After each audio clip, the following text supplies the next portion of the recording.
He's not gonna rate you. All right. Thank you. Who do we got? Berto Moon. Thank you for liking the stream. Hello, everybody. My name is Joel. Tonight's going to be a chatting stream, and we're going to introduce the guests real quick. But just to get the plugs out of the way, yeah, this is the Pinball Network, and we have somebody streaming almost every day. So if we look real quick at the calendar, I'll figure this out one day. One day. Hub Challenge, Jordan and Becca are on Sundays. Frisco Pinball, that guy sucks. So feel free to skip him on Mondays. Pinballers, and then Wednesday is, I got to edit this because, yeah, Rob he's dropped out. It's a lot of work streaming every week. So more like bottom rope pinball now. So here we are, the FlipnOut channel on Wednesdays. Thursday night would be Chuck Wirt. And then George Don't Panic Flip, late Thursdays, and then Saturdays, Jedi McMuffin. So there you go. Let's chill away. Jordan, I'm happy you're here tonight, man. So yeah, let's look at the four beautiful faces that we have tonight. So we'll go around the circle real quick. Like always, guys, introduction. What is it that you do on TPN? And what was the last game of pinball you played? So we'll go good old clockwise here. Hottie, if you want to introduce yourself. You're a first-time guest on the chatting stream. So, Hottie, go for it.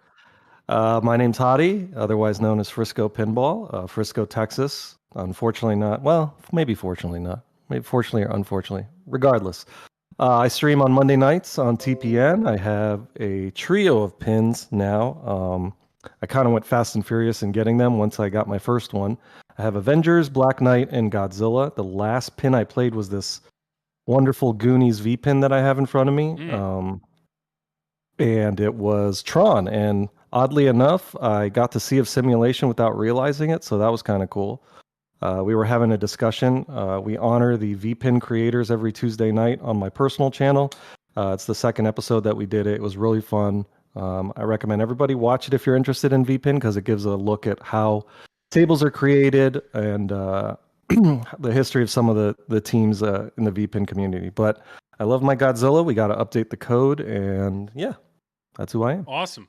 Yeah, definitely something I want to bring up later in this conversation because I know you're a big fan of the VPN.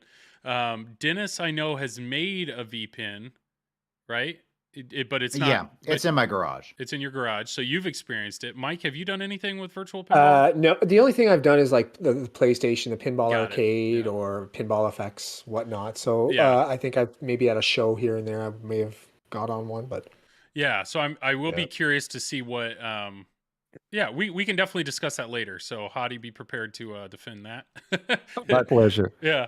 But Hottie, thanks for being here. I will tell you, this is the first time I've seen you since your haircut, and I don't like it.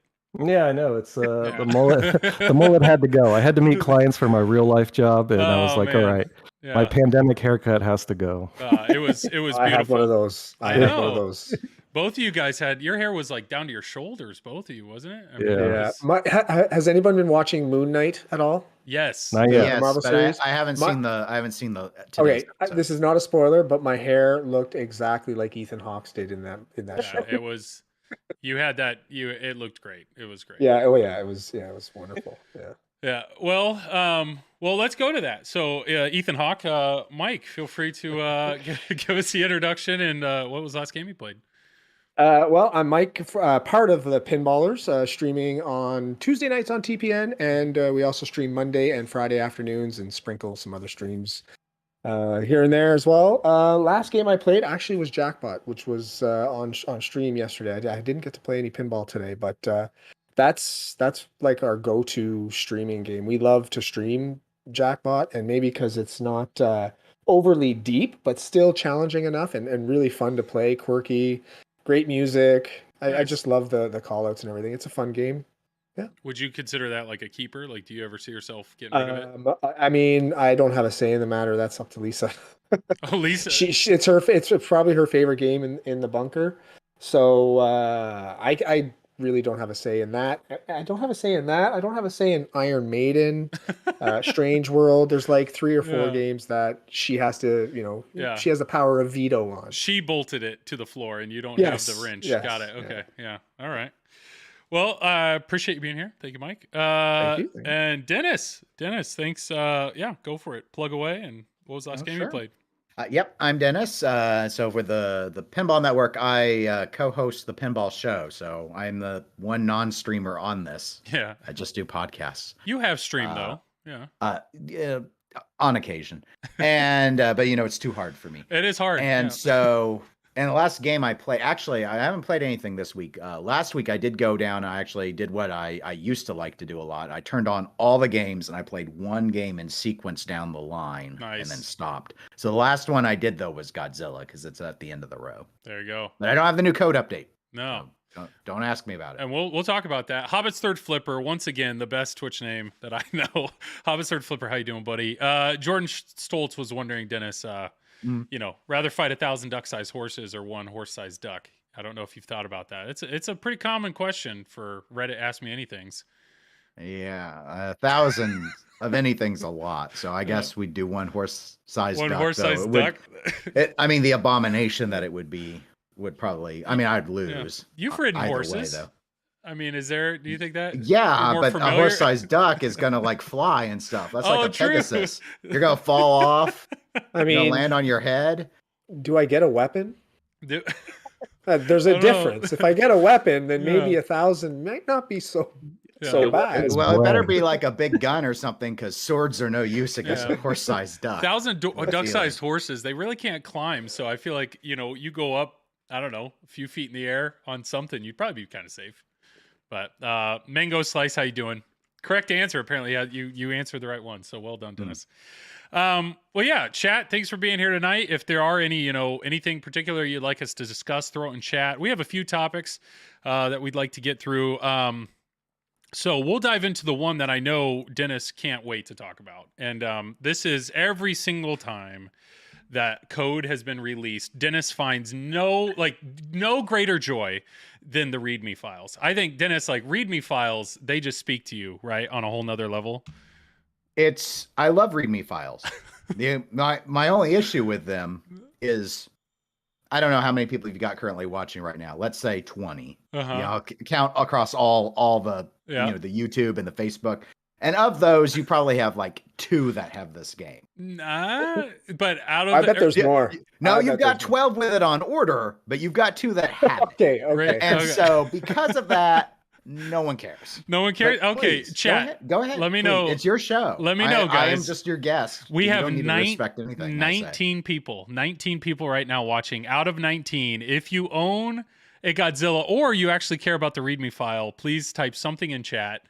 If you don't care about it, please type if you care about literally anything. File. No, Dennis. Dennis. So worried. Yeah. Starting so upset if you don't. Because guess what? README We're going through it anyways. But you know what? It's really there's only one thing. And so the 3 of you guys, besides me, I'm the odd one out here. All 3 of you guys own Godzilla. Hottie, he is an elitist. He's got the LE. Well done, man.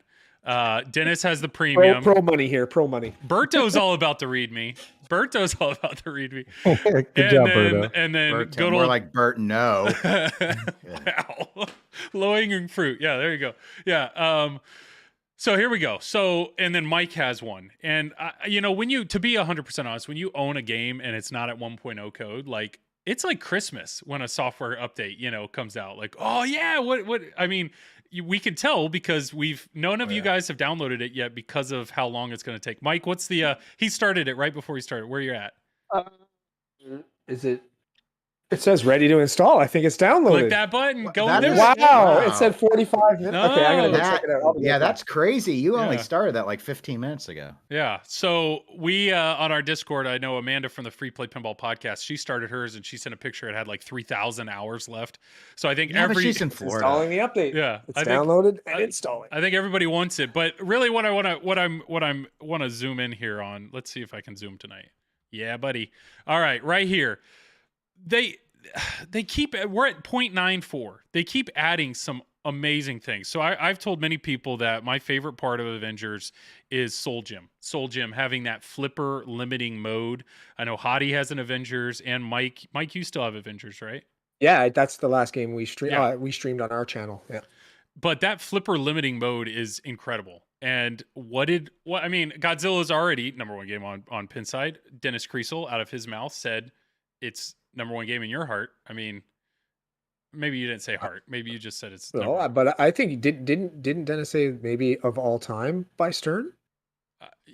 Maybe we should rely on him to just say it himself. I don't want to put words in his mouth. Maybe you should re-download the podcast because I could use the listener bump. Yeah, greatest. I think you said it's the greatest Stern game ever made. Anyways, so what did they add to it? Added this new wizard mode that's qualified by scoring a super jackpot and Mecha Godzilla. And what is it? It is a flip count based multi-ball. Amazing, dude. I'm in. Yeah. Like, so my first question, and I borrowed a Godzilla, and it's unfortunately I had to give it back. Scoring a super jackpot in Mecha Godzilla multi-ball. Do you guys know how to do that? Is that hard to do? I don't think it's very hard. No, I've done it before, but when you've got the multiple balls in play, sometimes it gets a little. You're hitting a designated shot, then you're hitting the shield on the Mecha Godzilla, and I think the last shot is the tail whip. I think it goes 3, and then the fourth one is the tail whip, which is pretty tough. Yeah, sorry. Go ahead, finish. No, that's my understanding. Oh, on the Pro, I do know it's a little harder because you have to hit those side targets as well, and those don't rotate on like the Premium and the Pro. So you gotta hold your upper flipper and kind of have it bounce over or something. On the Premium, I find because they rotate, the shielding I think is easier. It makes it easier. It also makes it like a sucker shot, I think is what Keith said. It's not so much a sucker shot because obviously it's pointed right back at you. But J-Dog, it is phenomenal. So my question is, this is a flip count based multi-ball. So it's qualified when you score. So does this mean like, I don't know, none of you have played it yet, but do you play, you like play through Mecha Godzilla? And then I'm assuming, I don't know, the scoops lit? I would imagine if it's like Soul Gem that you hit the super jackpot and then maybe the flippers die down and then it puts the ball in the chute and then it says, okay, I'm assuming that it's going to give you the ball and then start the flip count just like Soul Gem. But again, we haven't played it. True. I think it looks like, because it says it's qualified. So, yeah. I mean, if it were to start in the multi-ball, I'm sure it would say that it actually starts by scoring. So I'm assuming once you're out of that multi-ball, Mecha Godzilla might be lit or whatever to then start the mode. That's the only thing I can think. I feel like you've got to be able to finish your normal multi-ball because, I mean, if you watch like Carl, I'm pretty sure Carl, i.e. Pinball, streaming Godzilla right now. And this game's all about trying to bring multi-balls into other things and accomplish everything. So if strategically, if you've brought in this, obviously the last thing I think you'd want is to have a mode that like kills your multi-ball and like stops you from doing the thing you were trying to do. So has Mike played it yet? No, Mike is installing it right now. It's going to be in the background. It's installing. Yeah. We can see his progress bar. So that's my guess. I'm with you. I think it's qualified, but I will be curious if when the multi-ball ends, if it'll say that like to start. I don't know. We'll have to see. If anybody in chat happens to have this already installed on their game, let us know. But flip count, I'm already in. So this is a stage thing. So let's try to figure this out. So flip start counts at 30, and then stage 1. So you start with 1 ball. All lit stand-up targets score points. Well, that's good. Sounds like pretty normal. And you're wasting flips doing that, right? Keep that in mind. Okay, so if you're hitting targets, stand-up targets, you're increasing the target value. Lit targets also add 1 flip. Okay. So everything's lit, but I'm assuming when you hit it, if you can pick them off, you can. It's a wash, right? You took a flip to hit it, points. But then complete all stand-up targets to add many flips to flip counter. How would you add if it takes a flip to? How would you add flips? It's like the Soul Gem shot, right? When you hit the activated shot, it gives you 8 flips. Oh. So this says if you complete all the targets, maybe it awards a certain number. So each drain subtracts 6, and then 1 flips run out. Target values are locked in for stage 1, 4, and 2. So so this is one of those. Just use your flips. It doesn't matter. Like it's gonna get to 0. It's gonna get to 0, right? So you're trying to just rack up your target points. That's what it seems like. Wind Raider Joe, how you doing? Sounds like it resets after each stage. Yes. So it looks like they're all building up to a big stage 4. Stage 4. Yeah. So stage 2. So I wonder what happens. I wonder if it gets to 0, and at 0 it just kicks out another ball, and now you're in stage 2. Like, or would the flippers die, and now he kicks out 2 balls? I don't know. Man, it would be so maybe, good. Maybe it'll show you how you did on stage 1. It would be so good if one of you 3 played this. I'm not pointing fingers. So stage 2, flipper counter resets to 45. Shoot spinners. This is what I love. So stage 1, you're focusing on targets. Stage 2, now you're focusing on spinners. Spinners to build and collect spinner value for stage 4. Complete 100 spins to add flips and flip counter. Left and right spinners score higher than center spinner. Each drain is 5 flips less. Once flips run out, you begin stage 3. It must kick. I think it's just, I bet as soon as it gets to 0, it just kicks out another ball. So 1 ball in play. Boom, boom, boom. You're focusing on target. What number is it at officially? What number is it officially? All right. 3 good-looking fellows and Joel. Appreciate it, Travis. That's Travis Murray.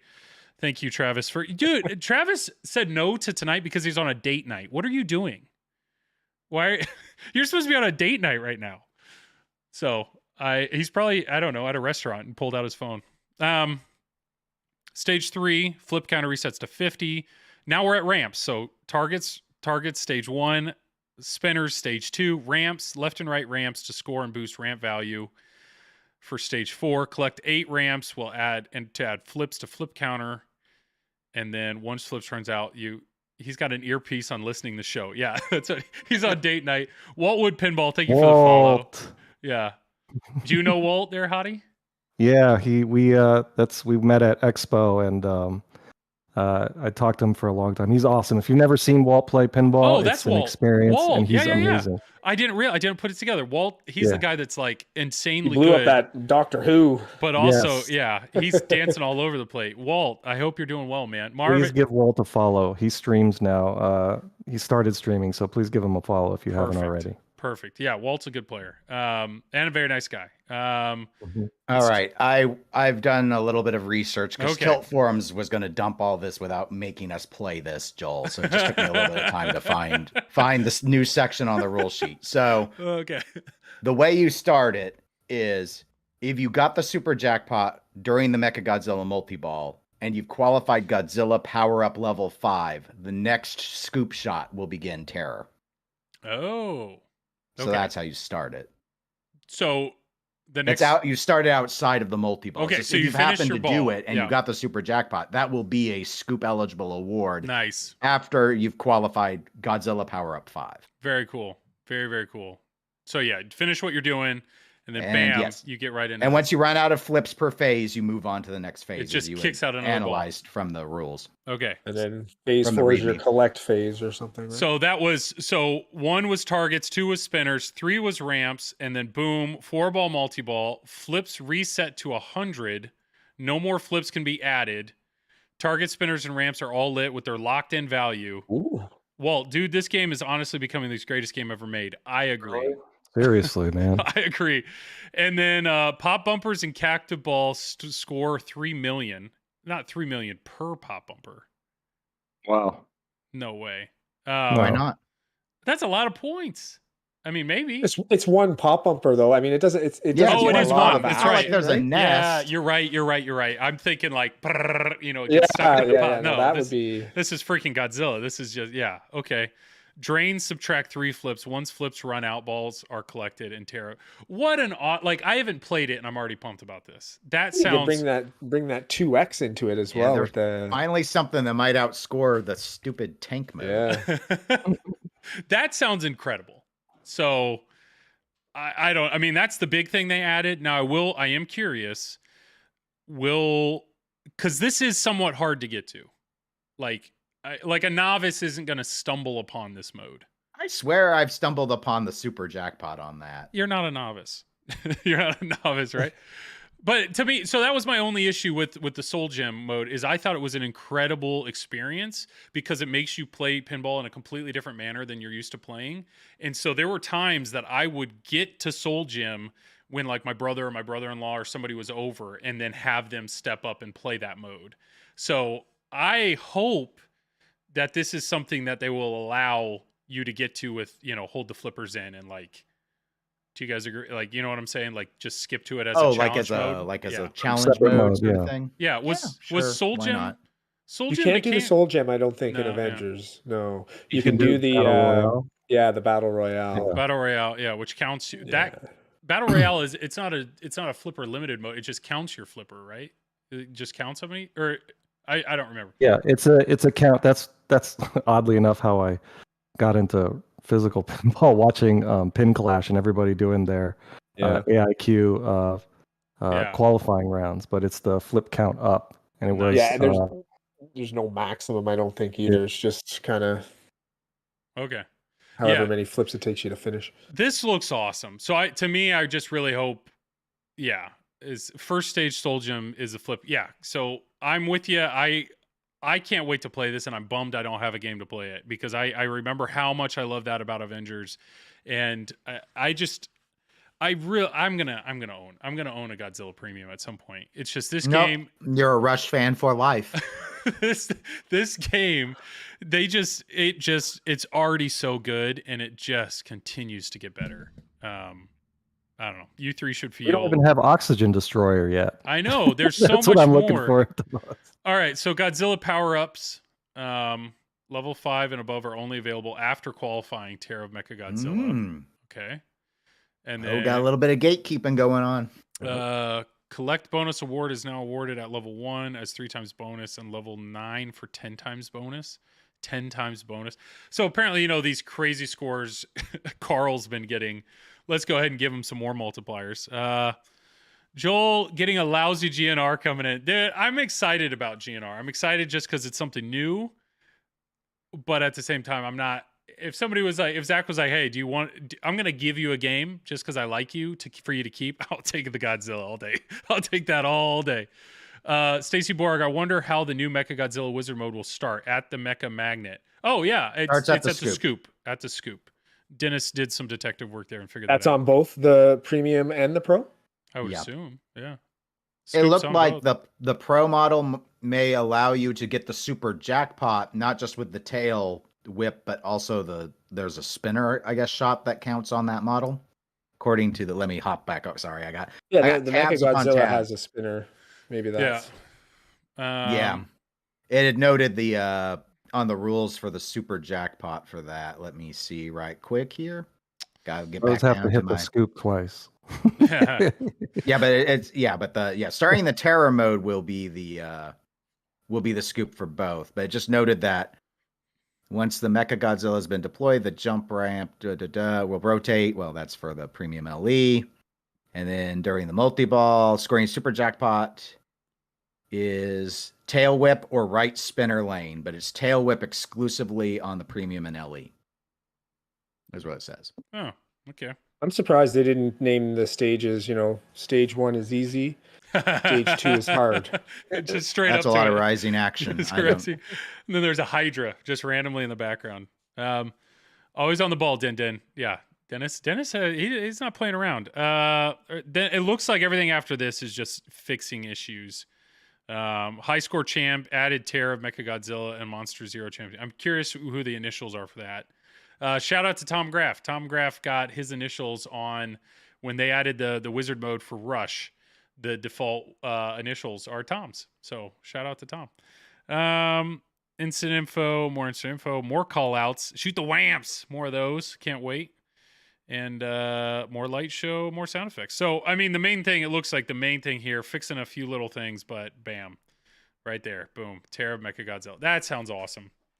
I don't know. I could gush about that. You guys own it. You guys own Godzilla. Why don't you? Yeah. I've run out of space. It was the biggest. It's been the biggest no-brainer, I think, of the decade. Yeah. What is it? I have a problem hitting the left ramp, but the rest of the shots easy. The left ramp you got to hit clean. You have to. It's way back there. You've got to hit it clean. That's the only way.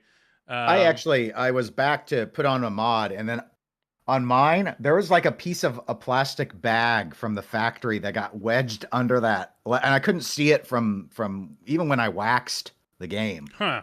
And I was installing my Toho Theater mod on the building, and then I'm like, why is there this thing? Did I drop a baggie? And I was like, I don't have a baggie here. And then it was really wedged under there. I'm like, it feels, and it's probably just psychosomatic, but it feels like I'm making the left ramp easier now that bag isn't blocked. It was actually wedged under there. Nice. Are you an undercover smuggler? We just don't know. That's how they. That's what the game did come from Zach, so there might have been a little bit of that Crudes 2 enhancer. No, we call most of the smuggling that only happens when they try to get across the border, isn't that right, Mike? That's what you gotta. You gotta hide. Border to Indiana is a tight one. Yeah, Evansville. Love the left ramp. I mean, when you hit the left ramp, it is a good shot. So I see here that Mike, you answered. You're saying your favorite game right now is between Godzilla and Rush. Yeah, I'm leaning towards Rush. I actually play that a lot more than I play Godzilla. Oh, it runs. I mean, it's in your blood. Is that just right? because you're Canadian? Yeah. I was gonna say. Yeah. Maybe, but I was never the biggest. I wasn't a huge Rush fan before the game came out. Oh, really? No. Oh, I mean, I appreciated them, but what version of the scoop protector do you have? I have the Ninja Camp. Yeah, it's been perfect. I haven't had any issues with it since day one we installed it. It doesn't have the horse blinders. Yeah, with the those bumpers. were pretty extreme. They're extreme, and with the bumpers, like that's what terrifies me. You miss the shot, that thing's gonna come flying back at you. Is Mini Pinball or is that Carter? Yes, that's Carter. Even though he's bigger than you. Yeah.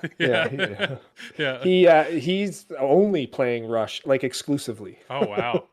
Yeah. He's pretty much addicted to Rush. So that's and awesome. He loves the music now too. So that's.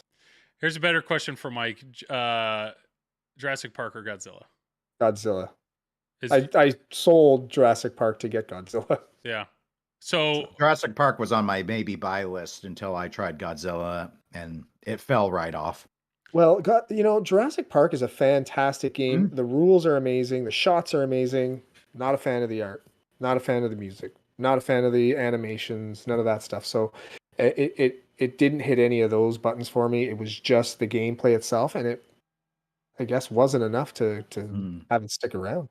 Well, we have it on. I mean, we have Godzilla as well, but having it on location, I still get to play Jurassic Park pretty much whenever I want. So, well, maybe here's a good question: what is something in a different Elwyn game that is done better in that game than in Godzilla?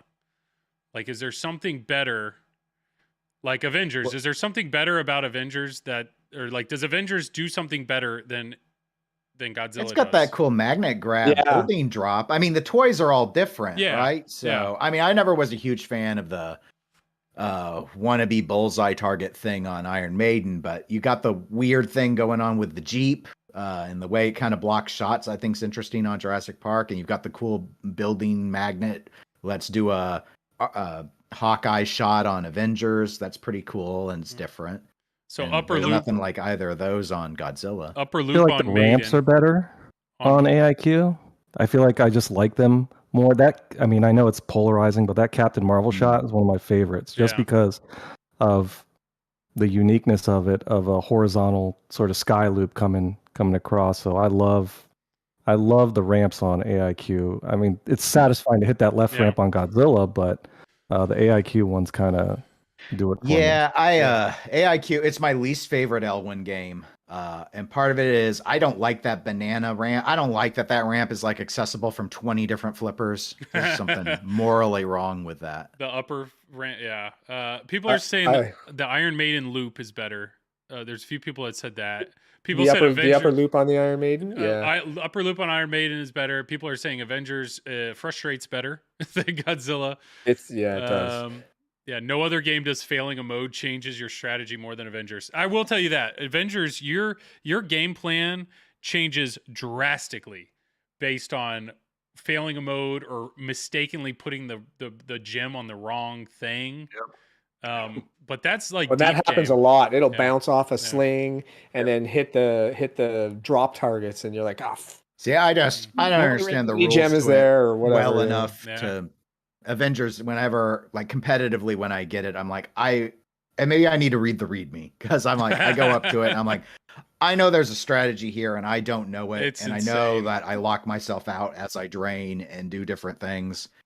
So from that regard, that's probably part of the reason I haven't been as attracted to it. You know what I've been practicing and been working, and I did it a couple times on stream, just trying it out, is getting a Portal Locker 2, starting your reality gem, also getting Thor multi-ball at the same time, and just speeding through the reality gem. And then the victory laps in there are 3x and worth a ton of points. You can come out of that like 200 million points.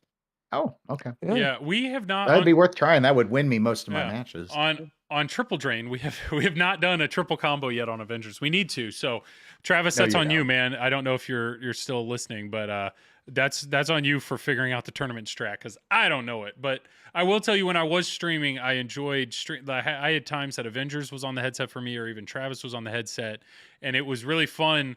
Because we'd be like, all right, in this game, I'm going to go power gem first. And then I'd get it. And they're like, all right, let's put it on this shot. And I'd miss it.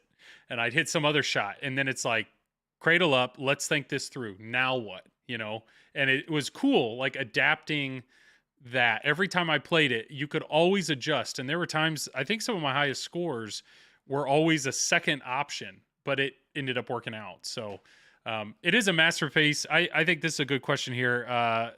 Travis is asking, Hottie, you've played all 4 of the Elwyn games at this point, right?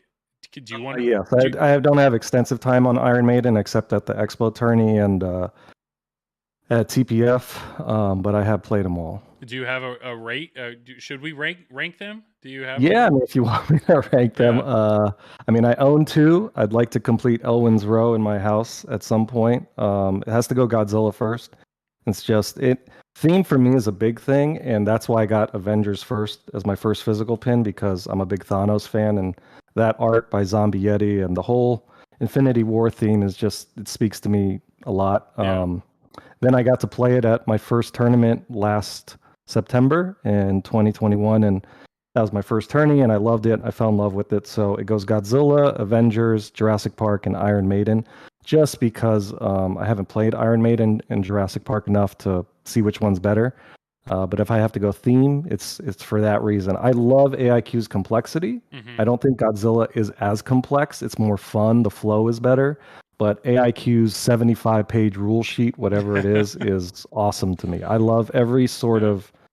that's why I think Elwyn is at the top of his game, because he can come out with a Godzilla right after an AIQ, and it's just as good to me. So, and it's not, but I'd have to go Godzilla first. Yeah, and it's not a rehash in any way. Like Godzilla is not. It's not like he took Avengers, the same type of rule set, and no, it's totally different. Well, you're probably already gone, but thanks for being here, buddy. Tommy, I see you here, man. Hottie is hired for Triple Drain. Joel, you're fired. Appreciate that, Travis. Thank you. Yeah, we can have guests, okay? This guy, Travis, is constantly talking about how he's leaving. He's got to go join Loser Kit. It's like he's not satisfied. I don't get it. I need to talk to his wife and feel like, is he just not happy in any relationship? Is that just how it works? So, okay, Hottie, so those were your 4. Mike, do you agree with those 4? Do you It actually changes depending on what I'm playing, but I would say Godzilla's number 1 for sure. And then you could really, Godzilla's number 1, and to me, Jurassic Park is number 4. The other 2, wow, Iron Maiden and Avengers can, swap back and forth every now and again. Interesting. Yeah. Travis, not until Dennis comes back on, Joel, then I'll be satisfied. All right, Dennis. Well, we need him. We need him to boost our numbers. I think, Dennis, you're still the number 1 Triple Drain podcast. So thank you for that. Well, just get rid of your whatever your all thing the was you wanted to do on Avengers. That's the triple combo. Back. The triple combo. Yeah. Mike with the hot take on Avengers. I know. Okay, J-Dog agrees. Dennis, what about you? Do you have an order for your 4? Yeah. My order would be Godzilla's number 1, Jurassic Park's number 2, Iron Maiden's number 3, and Avengers and its freaking hamburger helper mitt can take number 4. I know some hardcore, our best players in the area love Avengers and love that real complexity, but I'm old man yells at cloud. That is too far down the rabbit hole. The other games are far more approachable from Elwyn. Jurassic Park does suffer for its lack of assets, but it's such a good shooter. It ends up in my number 2 spot. I care nothing for the Iron Maiden theme, but I at least understand what I'm doing with it. And with Avengers, I don't, and I see that little mitt, and I'm like, go make me some beef stroganoff. The oven mitt. Quit trying to snap your little hamburger helper hand. Hottie, do you still have the original mitt in yours, or did you get a mod for it? I think I've got, I don't know, I bought this secondhand, and you it came with you have to know if you still have a hamburger helper. Does mitt, it look like a no bright? Way you'd not know. Yeah, does it look like a bright yellow oven mitt? Because if it does, yeah, it does, and it's got the lit up. It's the original. Yep, it's the original. I can't believe like the premium and LE still came with that. But to his credit, you look at some of the comic books, and Hottie will defend it. I mean, that's how his gauntlet looked. It looked like a glove. Yeah, no, it is so faithful to that sort of saga, and that's why I love it. And I don't know. I think if you don't like it, you probably like Xbox too. So it's one boy, of okay, yeah, we're gonna get into that. That's gonna happen for sure. All right. Well, the reason I was asking you guys, and okay, Godzilla is number one, but I truly think Keith is just continuing to improve. Like everything he does, like it's not like, I don't know, like Iron Maiden was Archer. Like he spent years on that design, and then it just keeps getting better and better and better. And it's kind of, I mean, sure, we can play the game of what's next. He's gonna have another game coming out, but Ray's here. Ray Day. None of the gym rules even matter. You blow up the game just knowing the usual mode plus multiplayer. They matter. They matter. They matter. Rules don't matter, Ray. What are you talking about, Joel? man? You didn't even rank Elwyn's games. Jurassic Park is a game that I feel like, I know there's a lot of love here. So like Mike loves it. I've only played it at number 4. No, who was it? Who put it at number 2? You did, Dennis. You put it as number 2. Jurassic Park. Yes. Yeah. So that's okay, Travis. Go ahead and tell me the rankings. Here you go. This just go on your date, man. But Travis is here in chat. I want to give him his time to shine. Everything is number 1. You're so awesome. Yep. You ask anyone to play Halloween. Yeah, except for, hey, we're not talking about Halloween. That's number 2. Yeah. I would. Which number? The literal number 2. I would say. I would say Hobie Carter, thank you for the follow. I would absolutely put Godzilla as number 1. That is a game I genuinely think I want to buy. I have borrowed Avengers enough to know I will never own it. And it's not because I didn't enjoy streaming it. I really did enjoy streaming it, but while I had it, I only had the Pro. That was a game that my friends and family just didn't care about. I mean, there wasn't anything there. There wasn't any pizzazz. It's not like it was funny. It wasn't, there was nothing about that game that drew them in to play it literally more than one time. Iron Maiden, I'm kind of picturing the same thing. There's no toy or mech that would really draw them in. So I would probably put it as Godzilla 1, Jurassic Park 2, and then I would probably put Avengers 3 just because I enjoyed the game, and then Iron Maiden 4th. But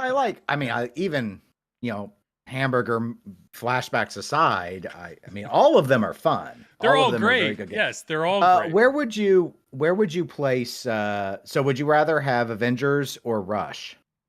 Avengers. Okay. Avengers. Rush. Yeah, I know, but that's me. I mean, there's a Rush right here, and Albany Pinhead. Yeah, doesn't Joel hate Rush? I don't hate Rush. Okay, it's just once again, Travis, go on your date, man. He's probably in the car. He's in Missouri now. It's a long distance from the Piggly Wiggly to the Waffle House. Give him a break. Date is over. He's canceling the date. Joel ruined the date. He put this on the radio, and she's like, "We're going out. We're going. We're done." Not even so. Rush is a good game. It's just neither of those games are a game that fits in my collection. Maybe I put too much weight into what my friends and family would potentially get or enjoy in the game. And that's fair, because if that's a reason why you like to have pinballs in your basement because you have friends and family over who enjoy to play them, why not have something that you want them to enjoy? Well, anytime I get a new game, they step up. They're like, they want to know the thing. Like, what's the cool moment, right? So and that to me, I mean, I guarantee if I had the expression lighting kit on the Rush game, then playing a mode or playing a song would feel different. But on the Pro, the cool toy is the magnet grab in the middle. And I mean, you hit the shot once and it's like, oh, the ball stopped. And that's it. Like, that's the only cool, I don't know of a cool thing to show them. While, like, I don't know, I don't need to go through all my games, but I will still say, like, TNA. So is it just like the immersion for you or what? For like, me, if we change the call outs to John Rhys Davies and we're getting like jackpot ones while you're doing your ring locks. No, I mean, is that what you need? I don't know. I you think need a little Lord of the Rings. Maybe I think I need the toys. Like, the toys are like, I would say the two games that I've owned that my friends and family enjoyed the most were Simpsons, which is filled with toys, but it was so simple. Like, hit the garage and them giving the act of trying to get on the couch. Like, that's all they needed. And then Stranger Things, hitting the freaking Demogorgon straight in the face. Like, that's all that. But you loved Godzilla Pro, and it's not exactly toy rich. Godzilla Pro, but that's the thing.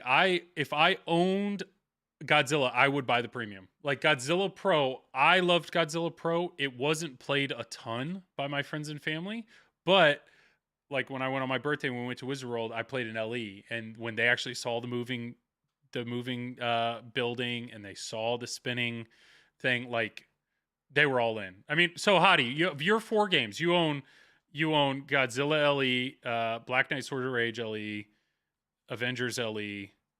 Is that it? Yep. And a Goonies V-Pin. So those 3, which one do your friends and family play the most? Honestly, a big litmus test for me, just kind of when I start adding things to my collection, my 6-year-old will come up. She always goes to AIQ. She loves it. She loves the color palette. She loves the scheme. Or she loves the shots, and she's just starting to learn. And she hasn't got the upper left flipper down yet, but she loves the call outs. She starts cracking up, and the Black Knight topper scares her. So, she goes to Avengers. But if I were to bring people over, I know Godzilla would. That's where people would gravitate, just because of the building mech. And again, we're at 0.94 code, and it's absolutely unreal what Elwin is doing without even hitting 1.0. So I know that Godzilla would probably be the most played, but for now, when my kids come up 6 and 4, they play Avengers the most. Sure, it's good to know. I mean, Mike, you've got quite a collection. Do you have a game that stands out to your novice friends? It's probably Rush now. All the Canadians. When we have company over, I think the last time we had people over, Godzilla's played obviously probably the most, but I was surprised at how much Led Zeppelin got played by a lot of my friends. You have the and I think it was more the theme. A lot of my friends are into the music, into that stuff, so obviously they gravitated towards it, but they would go back to it again and play it again. So surprisingly, that gets played more than I thought it would. Yeah. All the games get played quite often, but I noticed those 2, Godzilla and Led Zeppelin. Albany Pinhead, Joel needs an experience. He went to Zach. I know this moment. I mean, I feel like Zach, what he's all about. Just the moments. But I get it. I mean, I understand. I have a Turtles right here, and I know the thing that keeps Turtles in my collection are the moments. It's not the scoring. It's not. I mean, what Ray Day does in his codes are insane. And when they're explained to me and I get it and I realize, wow, there's so many pieces to this puzzle. The reality is I'm not a good enough player to put the puzzle together. But when you have really good players, I mean, like Mike and you and your son, I mean, you guys see that potential. You guys. Well, I find like you have your moments like you have in Mandalorian, right? That's another Dwight game. So I totally understand where you're going with the Turtles.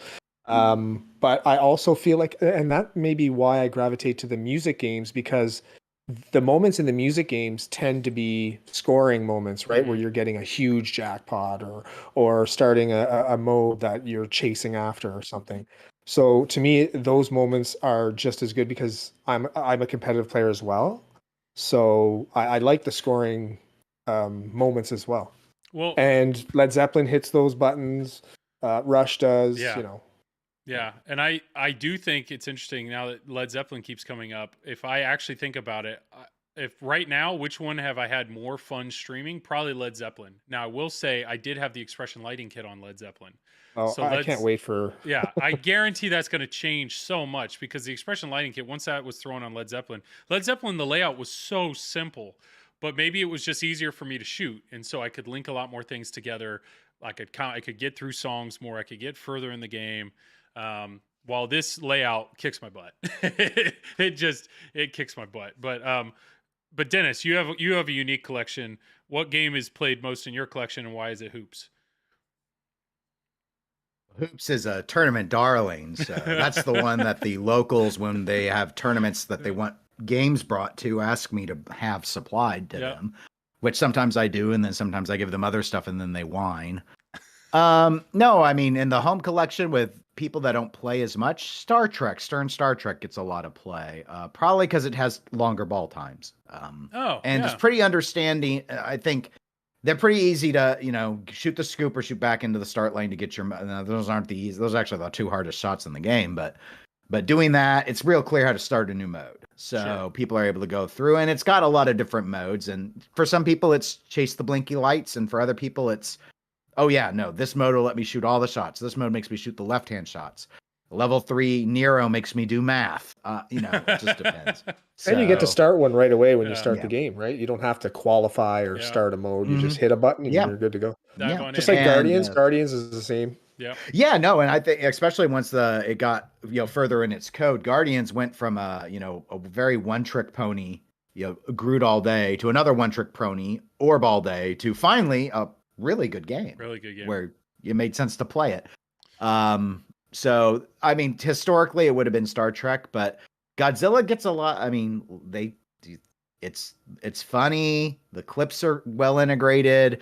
Yeah, it's my only premium. The building moving gets seeing that timing belt making that thing move around just gets people into it. And I know a lot of nerds, so they like Godzilla. I mean, more than me. I didn't grow up on Godzilla.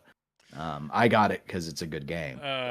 Cool one. LZ is underrated. I agree. Led Zeppelin. And I saw in the chat your buddy Marv, now that you ruined his date, wanted to know if I preferred music or comic pins. I don't gravitate to either, but I would say comic. The only music pin I have ever contemplated getting is AC/DC.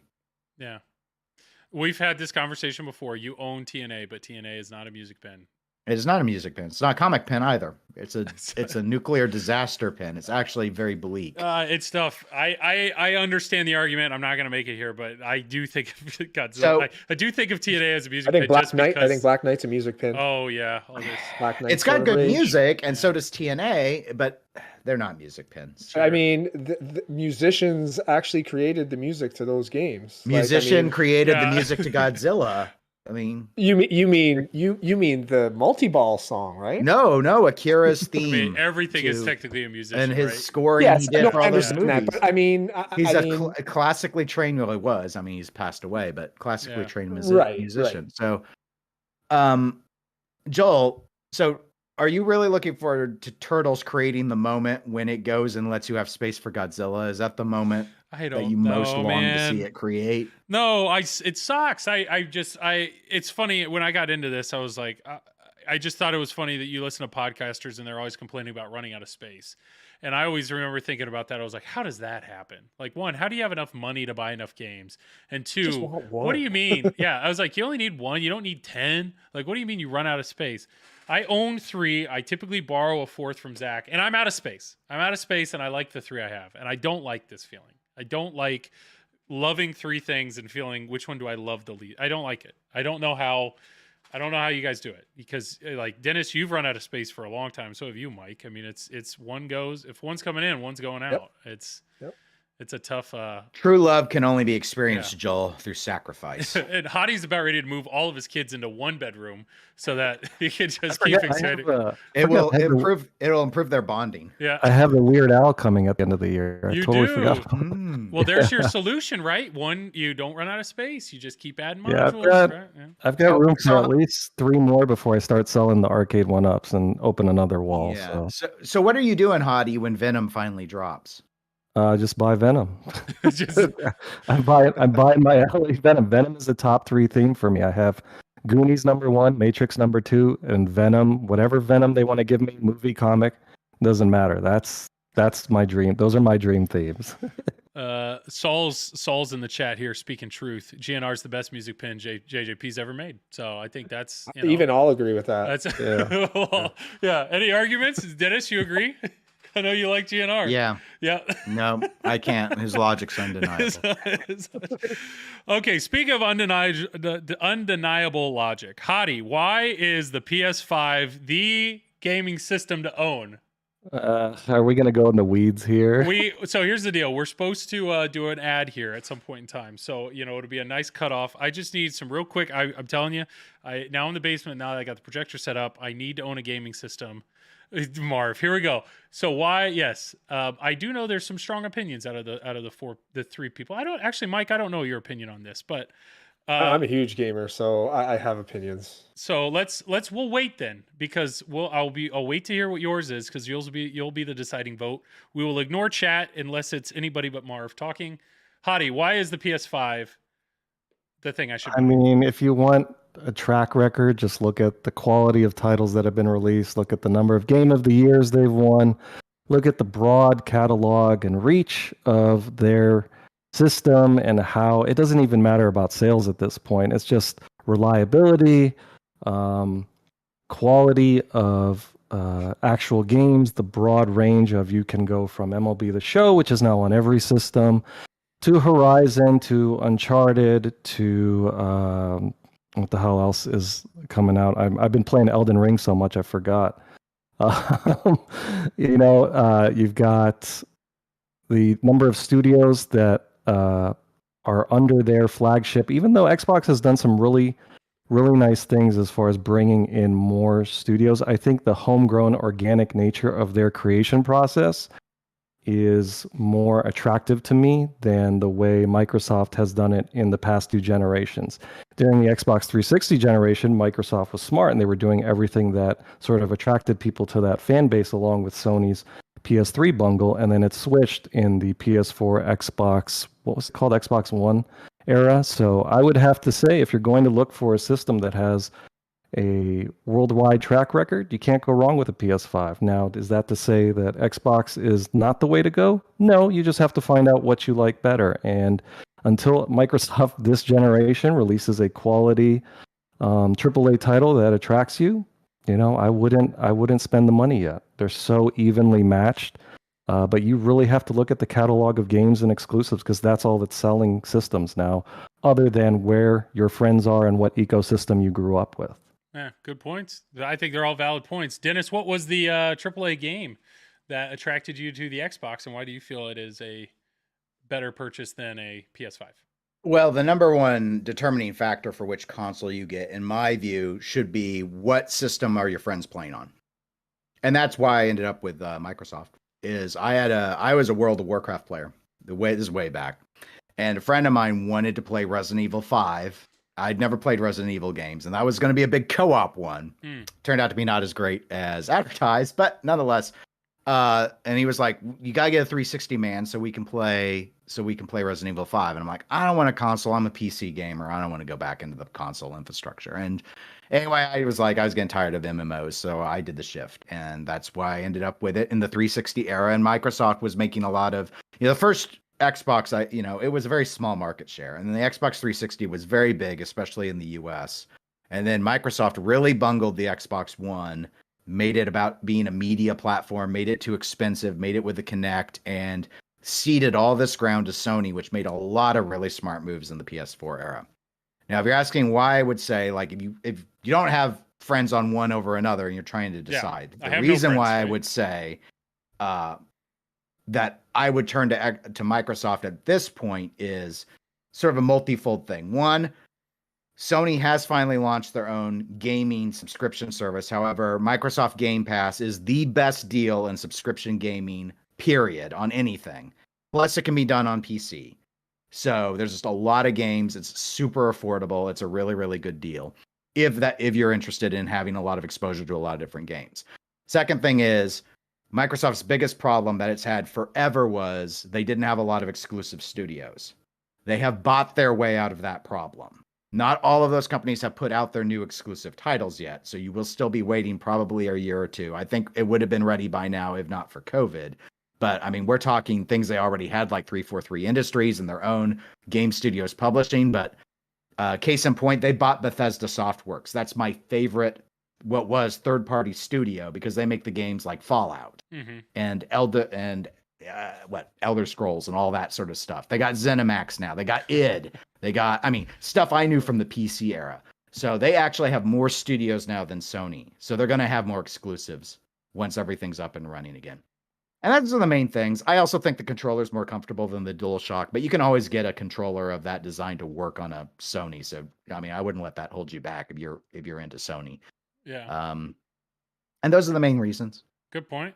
So Mike, which side are you falling on here? Well, I'll be honest. I have neither of the new systems, but all the other generations I've had both. I've had an Xbox 360. I've had a PS2. I've had an original Xbox, PS3, PS4, Xbox One. Xbox 360. I think that hands down was the better system, in my opinion, over the PS3. Oh, sorry. Yes, and the Xbox One and the PS4 were close for me, but now I use my PS4 all the time. I have two PS4s. I have two Xbox Ones, and I use my PS4s all the time. I think I don't even have an Xbox hooked up anymore. We love the VR. We play the VR on the PS4 all the time. I do want to get one of the new systems. And the reason why I haven't is because I haven't been able to get a PS5. So if you're asking me the question, PS5 is probably what I'm going with, because I can get an Xbox if I want to. Yeah. But Dennis did mention one of the reasons why I want to is because, I mean, most of my friends that are playing still have PS5. They don't have the Xbox. So naturally, I'm gravitating towards that because I want to play online with my friends and all that sort of stuff. So the only thing I can't get over is how horrendously designed the console itself was. The shape of it. I don't understand what they were doing with that console. Just hide it on a shelf. It's got to be a nice, sleek little... Yeah, but you can't even lay it down horizontally. I've never... This is how aesthetically uncaring I am. I've never understood... I mean... Aside from maybe GameCube and the fact that it looked like a lunch pail, I've gotten past pretty much any design decision they have made. Well, that new Xbox looks like two GameCubes stacked on top of each other now, doesn't it? The Xbox is a box. Yes. Everything needs to have sharp edges now. That's the new way of things. Yeah. And the PS5 looks like a router. So just don't put it into your networking room so you don't get mixed up. But otherwise, you should be fine. So I brought this conversation up in Discord months ago, and it's because I've looked at getting a 4K player for my projector, and I'm like, well, shoot, as expensive as a 4K player is, for a little bit more, I could either get an Xbox, like a new Xbox, or a PS5. At the time, I really couldn't buy either because neither of them were available. So I haven't bought one yet, but it is interesting. I mean, there is clearly passionate people on both sides, and I don't think there's a wrong answer. I mean, you probably disagree. Hottie thinks there's a wrong answer. They're very close in specs too. Like if you actually go over the specs of both systems, they're actually quite comparable. So really, it comes down to where are your friends playing, right? And what exclusive games are you more into? Do you like Gears of War? Do you like Halo? Those types of games? Then you go over to Xbox. If you like Uncharted, Horizon, stuff like that, then you go to PlayStation. And the ecosystems are getting blurred even more because now there's so much crossplay between PC, PS5, and Xbox. Yeah. It's almost like you can throw on Call of Duty, and if your friends have one of the others, I don't know how it works, but I just know your competitive pool, if you're into that, is so much larger nowadays. Now that every manufacturer is opening up the doors to allowing their user base to play with another user base. Yeah, and it was, I mean, and that's probably been the most exciting thing, I think, because most people's favorite games are actually third-party games. Yeah. In terms of those that I've ever spoken with. And I would agree with Mike's sort of summary. The way I usually describe it is, if you're more into bro shooters, Xbox has got more exclusives, and if you're more into action adventure story games, or as I call them, hide in the tall grass games, PS5's got more exclusives for it. If you like intelligence, get the PS5. If you need some just let your brain go off. If you're a into competitive the champion who wants to show your actual gaming Twitch capabilities, get an Xbox. if you need a slow ass game because you've got 20 kids and you need to pause every 3 seconds, you know, you can go get your Event Horizon and help the Mogwai or whatever her name is fight the robot dinosaurs. If you're a Rhodes Scholar, get a PS5. If you're addicted to Mountain Dew, get an Xbox. That's all my issue here with this argument is the biggest bro I know is Travis Murray, and he's on the PS5. I thought the bros go to Xbox, right? They do. If you wear a diaper, most of the bro shooters are third party, like Call of Duty. Well, and I think Call of Duty will still stay on both. So even though Microsoft soon will own them now. See, that's not in their list, but they're going to get Activision. Marv is on Xbox, bro. yeah. He's on Xbox. Oh, it's great. Elden Ring is available for both systems, so that's all that matters anyway. So just whatever you buy the game, just make sure you get Elden Ring with it. Yeah, yes. Marv's play Elden Ring. That's all you need right now. Now, if Marv was a real hardcore bro shooter, he'd be drinking Mountain Dew Code Red. Right? He's probably sitting in it. He's got his sweats on, his backwards hat, playing his Xbox with his Mountain Dew. Well, that's because the Mountain Dew comes with the 2x experience points on Call of Duty occasionally, doesn't it? XP weekend code for Mountain Dew. Yeah, if you're in the second stage of the evolutionary scale, please get an Xbox. That's totally okay. This reminds me, it was on both systems, but back in the 360 PS3 days, my one big bro shooter was the Battlefield series. That's the one I really liked, and so for multiplayer, and I was doing like Battlefield, Bad Company 2 or Battlefield 3, probably Battlefield 3. They had one of the shotguns in it. It's called the Sega, or at least that's how it's spelled out. So me being the obnoxious person that I am, every time I get a kill with it, I just go, Sega, like the old ad. Needless to say, I was muted. You got muted a good bit? Ecosystem. Stay far away. Stay on your ecosystem. Yeah. Well, what I will tell you is... come into your tall grass, I'm going to burn it all down, hottie. Is I do actually own a modern system, and it's the Nintendo Switch. And I freaking You're love 5. it. You know who is 5? Is my daughter. She's not 5. She's 3.5. But my gaming experience has totally changed because now this is parenting. Now I can actually hey, Autumn, let's go downstairs, and we're playing through Kirby. Kirby's fantastic. It's a ton of fun. We've played through Luigi's Mansion, Super Mario Odyssey. So this is what my gaming life has become, is just playing games that my kids can watch and participate in. So Zelda will happen. It's awesome. And so Ray, you were talking about Banjo-Kazooie. Yes, the N64, they've released those games on the Switch. I haven't played them yet because I cannot. The freaking Nintendo N64 wireless Switch controller has been out of stock for forever. So I don't know. I'm not going to play the N64 games without playing on a controller that feels like an N64. It's not going to happen. That feels like a console that you need. That is like a really unique controller that they never really duplicated on any other system. The button you kind of need that to play their games for sure. Yeah. Jedi, hook me up, man. I'm ready. I've looked at aftermarket ones and I'm about to buy one, but if I can get an actual Nintendo one, hook me up. All right. So, that's right. Yeah. Jedi, he has a family member that works for Nintendo or something. It's ridiculous. Keep the conversation going in chat. Feel free to point out why Travis is such a bro. Dude, he said that's literally what I'm doing right now. So everybody picture that. Travis, backwards hat, sweats, drinking a Mountain Dew, playing Xbox, probably has a headset on, yelling at a 13-year-old boy. He's loving it. It's great. Bro, taking my kills. All right, we're going to have to watch a quick video from our sponsors. We appreciate them. It's 3 minutes, so if you guys got to pee or something, do what you need to do. Otherwise, enjoy the video. Feel free to chat it up in chat. We're probably going to just take a real quick break. We'll come back. Campers, am I right? Yeah. Jeez, Travis. All right, here we go.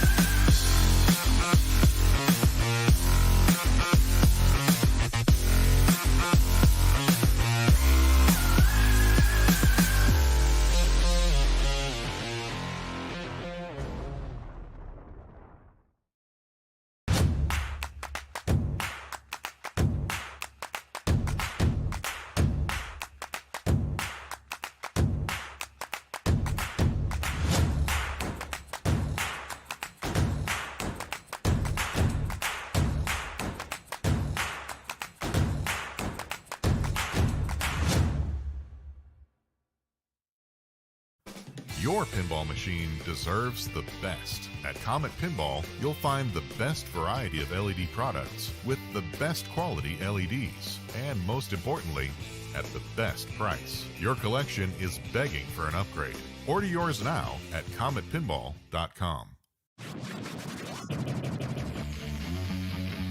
Scorbit is excited to announce Achievements, the latest in an amazing series of features available to thousands of connected pinball machines around the world.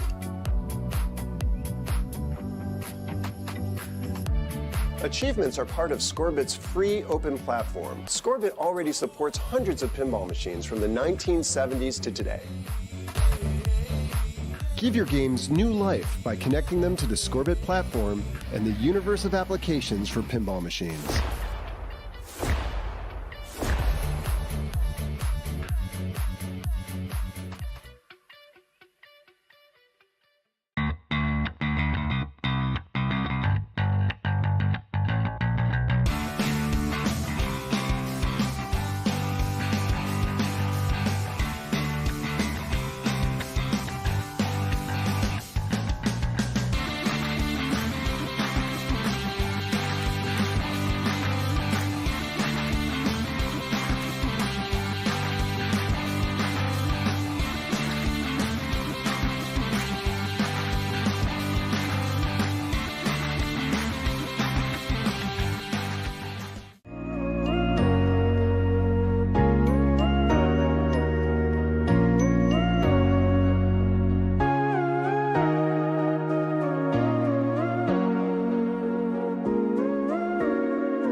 All Could have been right. on here. I could be resting. Yeah, so everybody that's still here, thank you for sticking through that. We're just going to roll through these real quick. These are our 8 sponsors. We're very, very grateful for them. Comet Pinball, anything and everything LED related, hit them up. If you have questions, if you're trying to do something in your game, they're super helpful with that. Just send them an email. That they're literally the only place I buy all my LEDs or anything LED related. Measle Mods, some awesome mods for your games. I know they have some awesome mods for Godzilla. I have some of their mods. I'm going to buy another one for Turtles real soon. Scorbit, they make an awesome board that you can put in literally any of your games to get them online so you can compete against your friends. I have one in TNA, and I love knowing that I have scored higher than Jedi McMuffin, who I see in chat. So feel free to add that to your games. Stern Pinball, they make amazing games like some of the games we were talking about earlier. Yeah, and they're going to continue to come out with great games. Speaker Light Kits, Doug at Speaker Light Kits is awesome. I have them in my Turtles. You're going to see them over my back shoulder real quick. Once you get one set, you will want to put them in other games. Pinball Photos, they take some awesome photos of games. You saw those during the video. I need to get some of their stuff just to hang on my walls because it's really cool what they do. Zach and Nicole at FlipnOut. If you're looking to buy a game, new or used, hit up Zach. They just recently hired Greg Bone for technical support, which is awesome. Super nice people. Can't thank them enough for letting me borrow the games that I stream. And I will be streaming for them tomorrow night on the FlipnOut channel. And lastly, PinMonk. Victor is the man. He's made some amazing mods, not to mention his flipper fans to keep your flippers cool if you're playing for long periods of time, or for the silent fan mods that they do. So there you go.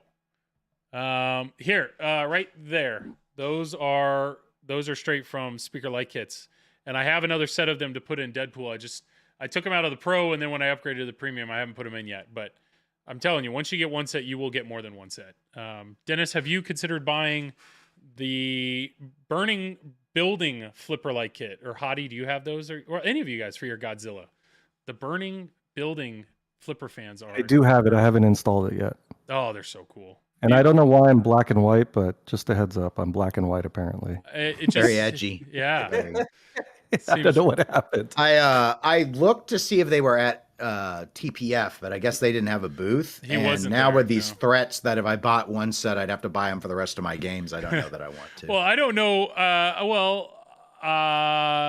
You could probably get him in more of your modern games, but I don't think he has a flipper light kit for hoops. So I don't know. Just be a glowy basketball. It sounds pretty easy to do, but Data East might get something, but Gottlieb always last to be cared about. Yeah, I'm trying to see if there's a YouTube video on here. Greg Bowen has honed his tech skills for years, keeping all the Data East games alive. You are 100% correct. All right. Well, thank you for everybody that's still here. Like always, if there's anything you guys want me to chat about, throw it in chat. What else was on the to-do list? We do have Hottie. Hottie's on here. Hottie, you stream a few nights a week, but at least one of them you're streaming virtual pinball. So Yes. I would assume most people in this hobby, at some point in time, myself included, have considered getting into virtual pinball. But I know, at least for me, it's to really do it and do it right. You're looking at a few $1,000s, and it takes up a spot that a real pinball machine can go. That's the big problem. It takes up a spot. Takes up a spot. So you had a virtual VPin before you had a real pinball machine, or what? Yeah, so Okay. at the start of the pandemic, I was like, okay, I need a hobby. Either let's learn guitar, figure something out. And I've stumbled upon virtual pinball. I was playing it on my phone, one of the FX apps or something like that. And then I started getting into it on my laptop. And I realized that a lot of the tables that I played as a kid, my all-time favorite table is Whirlwind. It's just the nostalgia factor is too strong for me. World Cup Soccer. And then I realized that there was this program called Visual Pinball X. And that had every original table that you could think of, pre-2000 that you wanted to play. Mm-hmm. So I looked into it. I realized, okay, maybe I'll get a countertop pinball just to have something small that I can, mess around with while I'm stuck at home. And I realized, you know what, I really want to do this the right way. And I looked into getting a custom built, and I love the Goonies. And I said, you know what, why not make this one-of-a-kind thing? And somebody had made a physical Goonies pin. They reskinned, I forgot what pin it was, but the design was absolutely amazing. And so I have this crazy back box that has like a curve. And then I started learning more about virtual pinball. You can get haptic feedback. You can get RGB lights like the expression lighting. There's a ton of different, I've got beacons. I've got an undercab fan. So when Whirlwind fans go off, it blows up, in my face. Wow. It's amazing. There's surround sound feedback. I have 7 speakers in the actual cab. And so there's just a ton of options with virtual pinball. Mm-hmm. And I think if you do it the right way, this cab alone, probably I have more than $6,000 invested in it. So we're talking a Stern Pro, maybe up to a premium. It's got a 43-inch 4K monitor, 32-inch 2K backglass, and a 15.6-inch LCD for the third screen. And there's a lot of things that virtual pinball does that physical pinball doesn't do, which is modifications as far as media files. You can play clips. You know how some people have homebrewed Jurassic Park or Avengers with different sounds, different videos. It's the same sort of concept. So I stream a lot of virtual pinball during the week. I enjoy it because if people have requests for different tables, I can switch from Whirlwind to World Cup Soccer to an old EM, which I'm finding, a lot of older tables I love. I could play 300 all night. I could play Bobby Orr's the Bobby Orr table all night long. It's just a blast, and I get to kind of relax and unwind that way. So yours has the haptic feedback, right? Yeah, so surround sound feedback it sort of positions the sounds when you shoot it up the shooter lane. You can hear the ball roll if you have it. I play a lot at night, so I turn all my sounds down. But if I'm playing during the day, you get positional audio.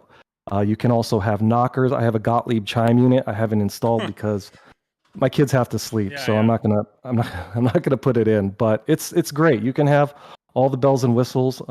I stream from my VPN PC, so it's it needed a lot of horsepower. I've got a 3090 in it, so everything that I do is all from my VPN computer.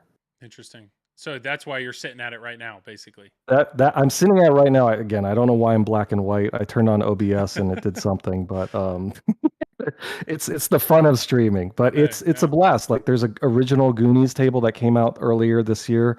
It does everything I've wanted a Goonies table to do. We had a recent release, Blood Machines, based on I think it's a film. It's one of the most unbelievable original tables I've ever seen. It has a sky loop. It has a laser cannon to shoot the ball. It's a lot of fun. And it's all free. If you want to play virtual pinball, all you have to do is take the time to learn it. And I'm always willing to answer people's questions, and it's a blast. So Dennis, you have one, and what's your experience been with it? For a long time, when I didn't have as many physical games, I had physical pinball first. So, because I started getting physical pinball back in 2012. But when I started to play competitively in 2015, I wanted a way to practice and learn rules of games without having to go and spend money on location. That's why I did it. So, yeah, my dad and I did it as a big project. So, yeah, it has the haptic feedback. Like I got gear motor in there, so when the Medieval Madness castle drops, you actually hear it, like the gears grinding to drop it down, and the undercarriage lighting. And I used connectors to simulate, or contactors to simulate solenoids, because they were an affordable way to do it, and they're really loud. And I don't have like VP10 on, which is like the really good physics version. This was back when you were still doing VP9 and Future Pinball, but you got a lot of different games, and it was a good way for me to learn rules. So, and I think I probably dropped about 3,500, I guess, putting it all together. How often do you still play it? I mean, I haven't been. It's all hooked up in the garage, but I just haven't been. Once I learned the rules on the games I was playing actively, it was, I ended up just getting more physical games and filled out the game room with that. Like more people were drawn to that. Just like I built a multicade too, which was a much easier project. But excuse me, and I used to have that in my game room. But people who would come over don't want to play my computer game stuff. I'm the only one with a lot of pinball, so they want to play the pinball. So it's in the garage too. That was my next question. So Hadi, when you have people, I mean, does your VPN get played or? Yes, the VPN definitely gets played. I think because of the artwork, and they kind of want to see, how does it look? I had a tech come over, and he was just floored that he was floored at the play field and how crisp it looked, because there was a recent 4K release of Whirlwind, and it was just unbelievable what they did with the flashers and how they coded it all. Jedi, yes, the 3090 drives all three displays, and all my software and all my streaming stuff. But yeah, it gets played, and they say, oh, I'd like to play this pinball machine I played when I was a kid, and usually I have it. So it's a nice, attractive piece, but they're two different experiences. Virtual pinball is never going to take the place of physical pinball. It's just there are things you can do on the physical end that you're never going to be able to do on the virtual end. But the physics have improved a lot. There's an experience that you get with it. There's an original and unique experience that you get with it. And the great thing is the customization. You can make it whatever you want. You want to throw a ton of money at it, you're going to get a great system. And even if you don't, and you play on your laptop, you're still going to get an experience that you won't get on a physical machine. What about delay? That's something that I know a lot of people argue, that they're like, every virtual pin they've played, or even virtually simulating a game on a computer, they always feel like there's flipper delay. Do you? Yeah, the lag, I gotta tell you, I have tried, and maybe it's just because I'm older now. The first display I got was an LG TV, and there was input lag, and I was like, there's no way this is gonna work for me. I can't hit the flipper, wait a second, and have the ball then get tossed up into the playfield. Then I switched TVs, got a Samsung, turned on game mode, and I do not get, I really don't get any noticeable lag. I have sat there, I've pressed the button and looked at the flipper going, and it's near instantaneous. And people will tell me, no, you have input lag. I'm telling you, I don't. I would not have kept this TV if there was any noticeable input lag or delay.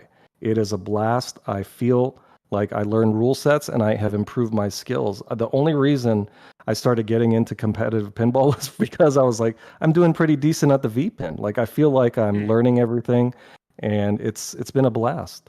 Interesting. Dennis, how was the delay on yours? More, yeah, there was a little bit. And actually, my bigger issue was probably you might hear a little bit more the delay, like with the contactor versus what was happening with the screen. But again, I had a pretty inexpensive TV, which if it's not got a good game mode, that's going to be something to factor in.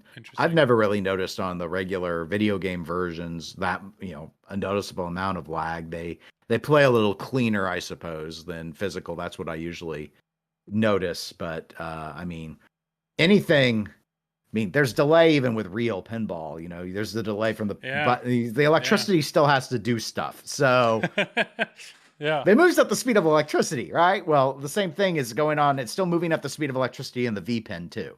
So if your screen's updating properly, it should be essentially undetectable if you've got the right setup. Mine was not like that. But again, VP9 had some latency issues too. And I was reading great things about VP10, but you couldn't run the VP9 tables in VP10. You needed to install separate. You could run both versions on the system, but at that point I was like, you know what? I'm kind of tired of messing around with I don't want to do 3 different versions of the software.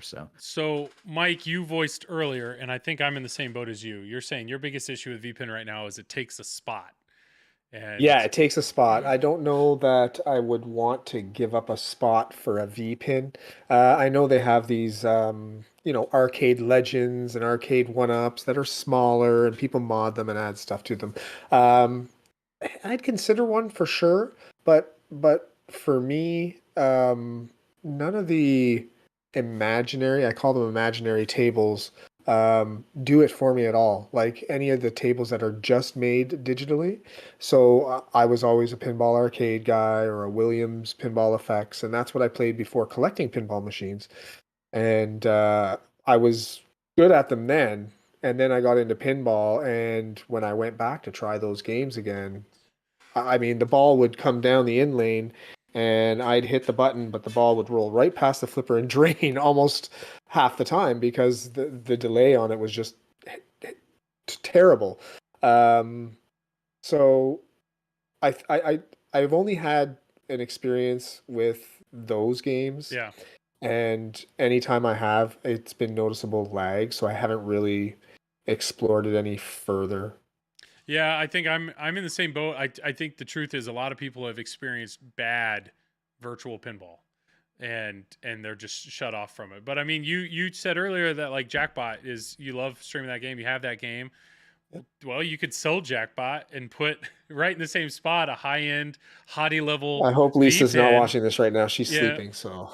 Yeah, but you could technically, and then you could stream Jackbot still, and every other Williams game or System 11, and I don't know. I mean, maybe I'm a little nervous about actually trying a hottie level V-pin because, they're getting better.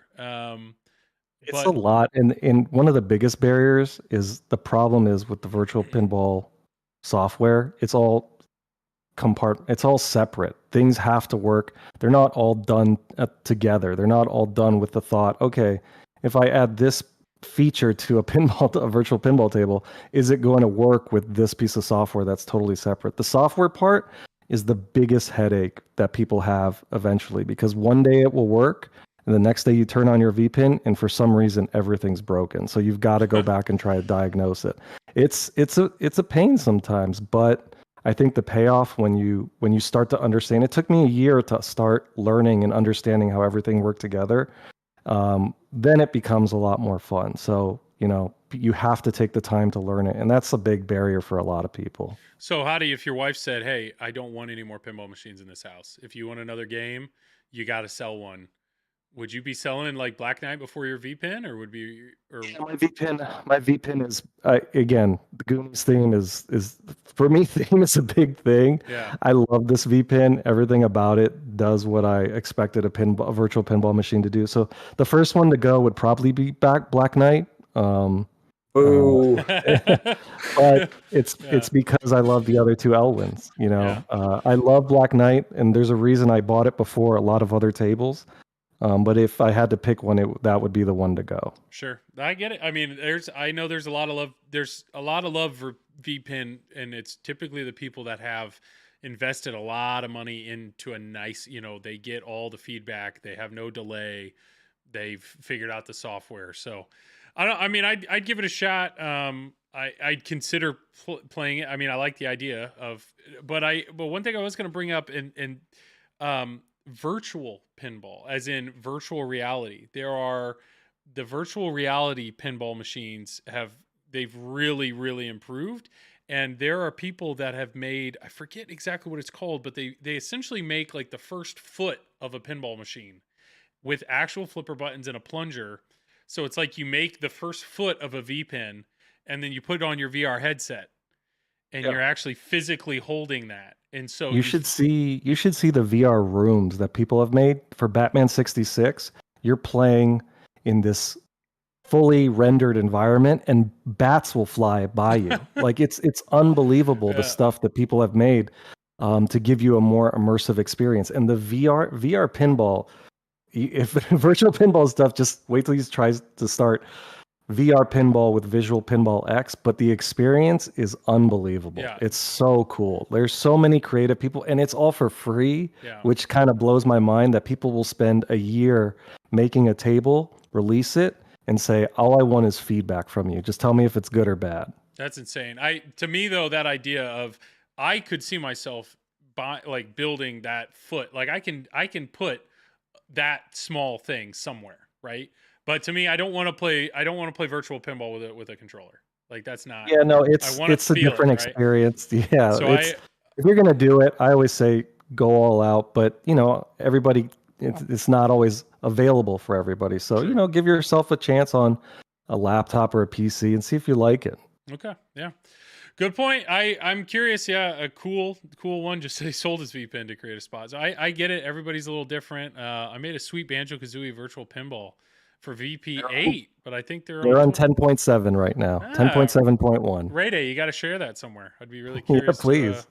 To see it. So, well, cool. Well, thank you, Hottie. I know if anybody's interested in VPN, or you probably already watched him stream, but Hottie he reps it, and I know Mystery Pinball Theater in PT3K, he streams a lot of virtual pinball.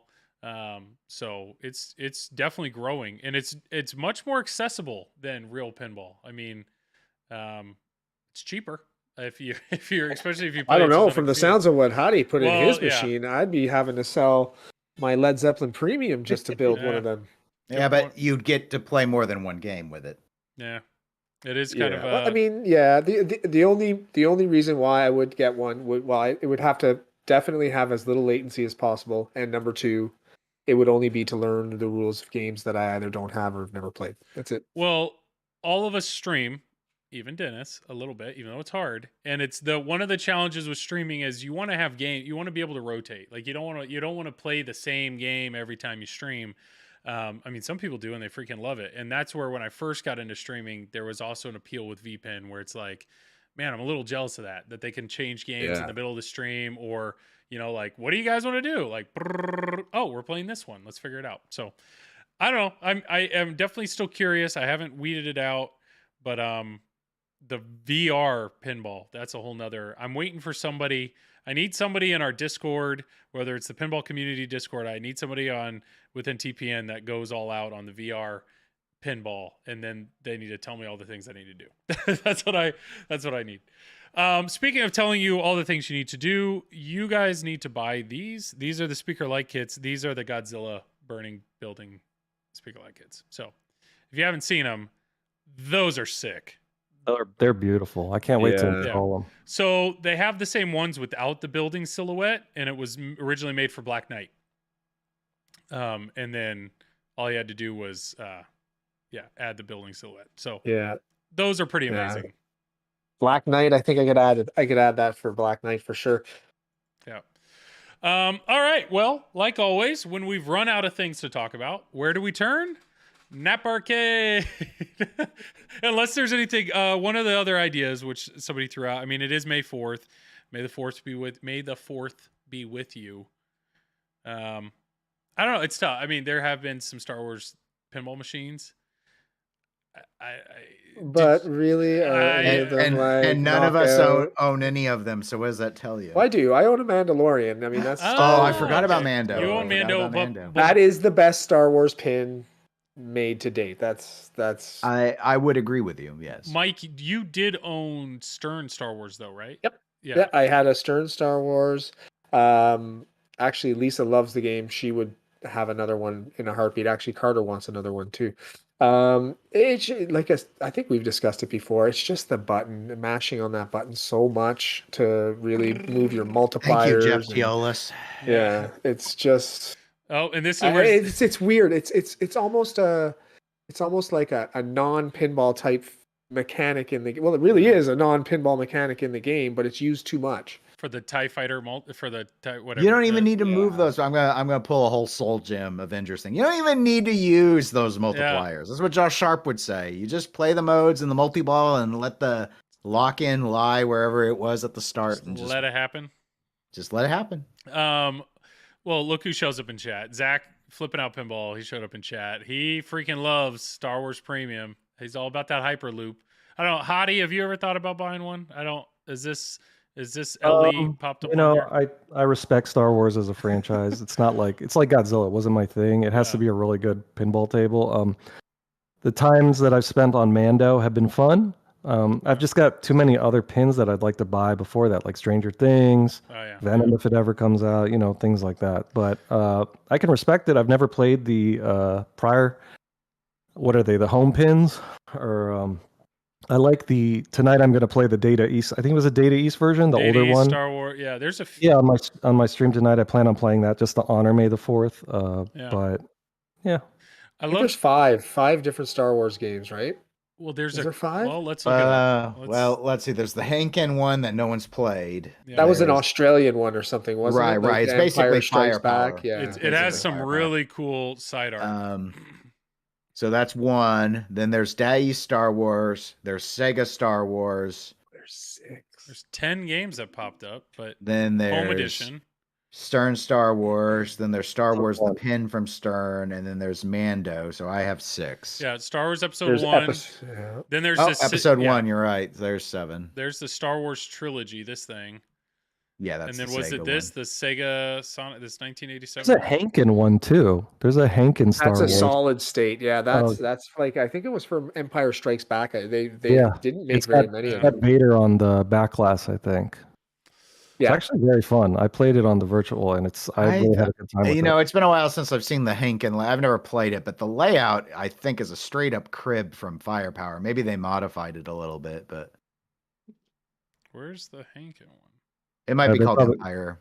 Yeah. How are they rated on Pinside? Does it? I guess you can't sort them by rating. Pinside might not even have it. This is why I only rely on IPDB. There it is. Empire Strikes Back. Yeah. This one I remember looks cool. Like the back glass is pretty sick, and the side art is, it's very basic, but Henken. It's just a lot of Darth Vader. I don't know. They don't even have a picture of the playfield. I love watching Ray Day and Zach fight in the chat because Zach is gonna tell the number 1 pinball player in the world he's wrong. Yeah, it's always great. It's always great. I played Diddy Star Wars quite a bit. Everybody's arguing with Zach. Star Wars Premium LE is more fun and engaging than Deadpool. All right. Thanks, Zach, for being here, man. Appreciate you. Time out. Time him out. The thing with Star Wars that I didn't like is also like once you start a mode, you're locked into that mode. You can't do anything else. You can't progress through anything else. You got to finish the mode. Or when you have a good game going and then it starts that lightsaber battle, And that completely locks you out of everything. And even if you drain, you got to go back in and do it and finish it. Yeah, I've always found the whole layout versus the rule set on that. Like, to me, that's been my issue. Like, it's a stop and go rule set with a flow layout, and I don't know if that just here's what, and I'm not sure I buy this, but here's the rumor. Okay, the rumor is that Steve Ritchie, when he was designing that game, he wanted to put in a stairway mech, but Star Wars was like, this isn't Led Zeppelin, you can't have it. And then he was like, if there's no stairway, then there's no fun. And he just took the fun away. And then let the plunge go right down the left outlane. Are you not rumor-tained? Oh, boy. Are you not? Are you not? This is not what you want. This is not why you are here. Yeah. I mean, it's quality design to have an auto plunge shoot a ball right into these targets. And I hate to, so that they can go straight down. I hate to have one shot ruin a game for me. Made me totally disinterested in learning that game. I was at what used to be called the Sinking Ship, where they did pinball tournaments. I was actually there playing games when they went to start a tournament. This is before I really got into pinball. And I remember the tournament director saying, just a heads up, I've adjusted this auto plunge multiple times, but there's still a good chance that it's going to go right out to the left out lane. So be prepared. Manually plunge these balls. And it was like, you have to warn an entire tournament that there's a good chance the auto plunge is going to wreck your game. And yes is the answer. I mean, I just adapted. I don't remember us getting warned, but I don't think there was a way to adjust, or it was a bad design. And yeah, you just had to soft plunge it, which is fine at the start of the game. The problem is, like, if your ball save was active and you don't I usually don't think about it. I'm not a good enough player to think about it with the balls. I mean, it's not the most game breaking thing I ever had. I remember we had a Ghostbusters one time and the Slimer mech wasn't registering anymore. Yeah. So if you did not skill shot and start a mode, you were in jail. You're in trouble. You couldn't do anything. But of course, that was a malfunction. They got that fixed.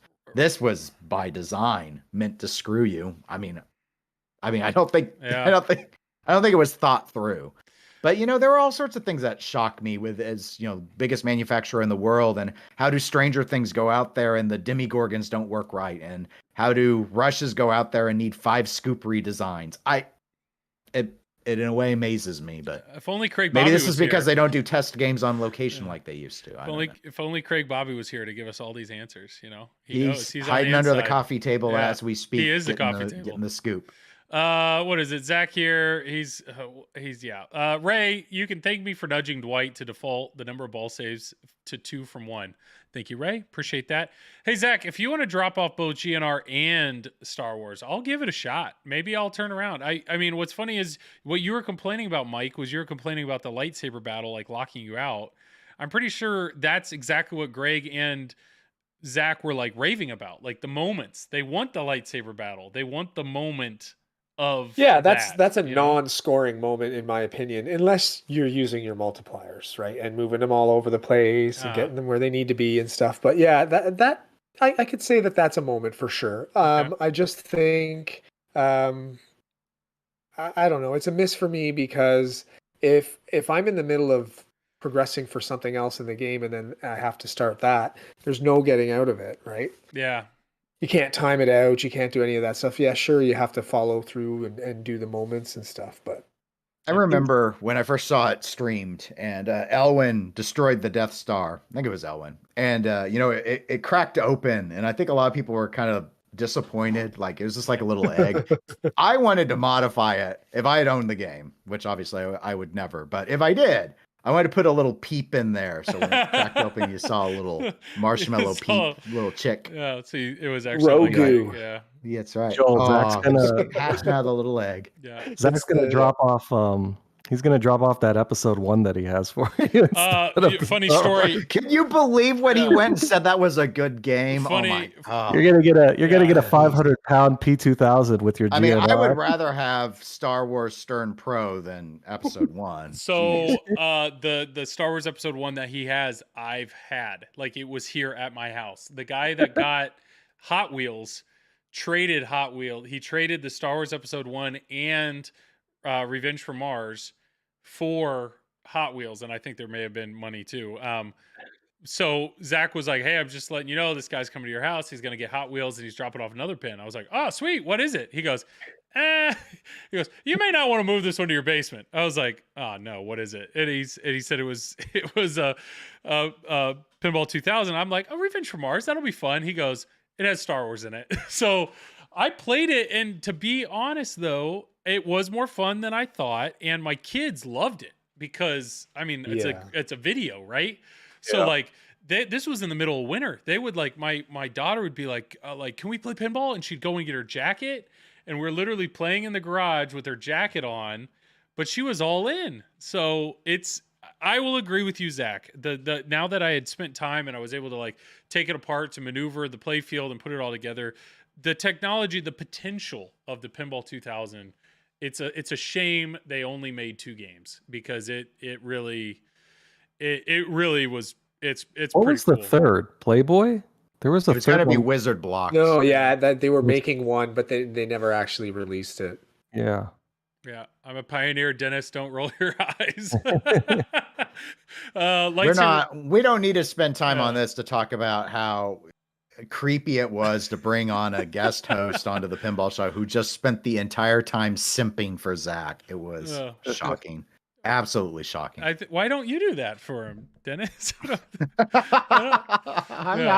I'm not there to stroke his ego. That's not my role. You're there. That's the thing. He gets the guest to stroke the ego, and then you get him back on and put him back. It's a ebb and flow. You're the humbler. It just depends on the guest. I was just surprised that someone was just like that pro Zach. I mean, just like that. Like they spent 30 minutes talking about tournament pinball, which neither of them play in. It'd be like just too dead. I don't know. It would be like me talking about water skiing, which I have never done and have no interest in doing. Dr. Blueberry Johnson, you talking about me? Hey, no, he's not talking about you. He's talking about the last guest. But I enjoyed your episode. I enjoy your Deep Root coverage. I know Dennis follows that Deep Root channel very much so. So thank you. Thank you for that. Doctor is in doctor, not Deep Root Blueberry Johnson, which I think is hilarious. What do we have? It's a PhD in philosophy. It's not like a real doctor. Yeah. Yeah. All right, so let's turn to our homeboy here, unless anybody else has something. But Nap Arcade, thank you for. Well, I know the top news from it. We don't even have to scroll down. That's going to be Kugler out at American Pinball. Look at you. Okay, let's talk about that. Thank you, Nap Arcade. But even though Dennis already knew about it, I had many spies, birds, beasts. Pinball show with simps. With simps. What do I want to do here? Kugler. Let's look at his games. Is this good or bad for American Pinball that he's gone? Anybody? Dead silence. Anybody? Well, I don't know who's replaced him. Like, I know Steve Bowden is working on it. Like, when they brought Steve Bowden in, he was not initially advertised as being a rules person. However, I spoke with Steve at Texas Pinball Festival, and he is working on rules for them now. Yeah, but he doesn't. In addition to his other roles, he doesn't code games, right? Like he's not typing in the ones and zeros. And not to. I mean, I don't know. I don't mean this to be offensive to programmers, but you can get like any old programmer and teach them how to program, as long as they're competent. You could have someone else come with the rules, and then the programmer's job is to execute the vision of the. We're used to the Stern model where the programmers are steeped in rules knowledge, but it doesn't have to be like that. So I'm not inherently concerned as long as they have a competent programmer. Like you could have Bowen wasn't a programmer for Spooky when he was doing their rules. He just said, "This is what I wanted to do. Make it work." Well, isn't that the same thing with Elwin? Elwin doesn't code with Nagel, he makes the rules, yeah. right? Yeah. Yeah, though I think Nagel has I think he's at the point now where he also comes up with some concepts too. But as he started, I think he was just a competent programmer. So Zach's saying bad. Kugler was a storyteller, but got in his own way. So does that mean it's good? If he got in his own way, then that makes it sound like he wasn't. Like I don't know what that means. Well, the Sonic Spinball guy, Ryan, he programmed his whole game. So is Ryan now technically, like you're saying, a competent programmer? Could he take that on? Is that going to be his spot to actually do the software behind these games? I mean, mixed, but they will miss his storytelling abilities unless Steve fills in that hole. I don't know. I just feel like we're in such a wait and see situation with American Pinball. I do think Hot Wheels was their best game. But that was a rules thing though, right? The layout wasn't revolutionary by any means on Hot Wheels. I think his best layout was probably Houdini, in my opinion, but it suffered from too many shots, right? They were very tight, and But that's a Balser layout. Yeah. Kugler was just he did the software. That's right. He's a software rules guy. Right. Here's my take, and I don't know Josh Kugler. My take from what limited my most time is on Hot Wheels. I have played all of the American Pinball games though. My take on Kugler is his style might have been suitable to the home environment, but I do not think that the general direction that he took on rules was broadly appealing. I don't think those games were good competitively. I don't think they were good for arcade settings. So if you had them at home and maybe you could dive into them, and I know some people who are really big into American Pinball games, but most of the people I knew were not or did not keep them very long, and usually the rules were cited. Though I will agree with Mike that Houdini got a lot of complaints for how tight all the shots were because there were so many, but that was a Balser issue and they let him go after. Yeah. October. So, I mean, despite the rules on that, I mean, it's a fail if you can't hit the shots at least, fairly consistently or 1 out of 5 times or whatever. But Hot Wheels, I would agree, is probably the best rule set of the 3. So, and I felt, and again, I don't know how much was him versus anyone. Like, I remember when Oktoberfest was coming out, and Ferret, they brought Ferret in to also do code and rules. And like Ferret, I knew for the one good thing about Alien Pinball, which was the rule set. Like, I don't like the layout of Alien, but the rules I thought were extremely clever. And he's competitive in terms, like, he has competitive background, and I like competitive rules designers because I think they consider balance. And I think balance is very important for games not to end up being played in only one way. So but then it sounded like maybe he was out. And then I heard he was not out. He was still there. We've always heard these stories. But where I think things are now is we've been hearing about all these pickups that American Pinball is doing now that Dave Fix is in charge. They have to start letting some people go. I don't want to do this comparison because I don't think they're in the same boat, but I'm going to anyway because podcasters have to be controversial. It's our job. And this is starting to feel a little bit like Deep Root with how just top heavy they are on designers and stuff. I'm like, how can you support all of this staff when you are still only putting out one game a year? Well, so they had to sacrifice. I mean, they brought in Steve. They got Dennis Nordman now. They're doing the thing with the Riot Pinball guys. They got the Sonic Spinball guy in. I mean, you had to cut something. Who was responsible for the art decisions, like the graphical art decisions on the display of both Houdini and Oktoberfest? Is that Kugler? Did he create that art, animate that art, or is he just? I didn't think he was an animator, but I do not know that for sure. Because my biggest issue, I mean, I see what you're saying rules wise. I mean, Kugler's not designing the layout, but I absolutely think the graphics really hurt Houdini, and I think the graphics really hurt Oktoberfest. And you mean the on-screen graphics, not the art graphics on the playfield? The playfields are fine. The steampunk theme with Houdini's pretty cool, but the audio side of Houdini and the graphical side of Houdini, like the video I really struggled with. So whoever, like, that's the one thing Hot Wheels was able to pull all those videos from the YouTube show and really make it look great. So that's the direction I hope even Legend of Valhalla, I understand that's really not American Pinball who made that. It's all the Riot Pinball guys who made that. But like, that's the one area in my mind that I feel like American Pinball really needs to step up. if like obvious if American Pinball announced tomorrow that they just hired JP to win, like the guy that does all the graphics for JJP, like that would be a game changer, right? Or I mean, the graphic department at Stern is awesome, and if somehow American Pinball pulled one of those guys or two of those guys, I think that would be huge for American Pinball. So that's my question. I don't know what Kugler did. Was he just rules in some of the program, or did the art? Well, where I looks like he was. Let's see. So I'm looking at on IPDB. I'm looking at Houdini, Oktoberfest, and Hot Wheels. Kugler on Houdini is listed as having just done software. But I don't. What all does that include? That's the. I don't know. Yeah. Art was Bush and Matt Reister, and they didn't break out animation and dots on that one, but they have on the others. So on Oktoberfest, Kugler was listed with Joe Schober, who's Ferret, as doing the software, and the dots was done by someone named Ish Ranisis, who is also the person credited with doing the animation on Hot Wheels. On Hot Wheels, Kugler again was just software along with Schober. Okay. So yeah, he was doing rules.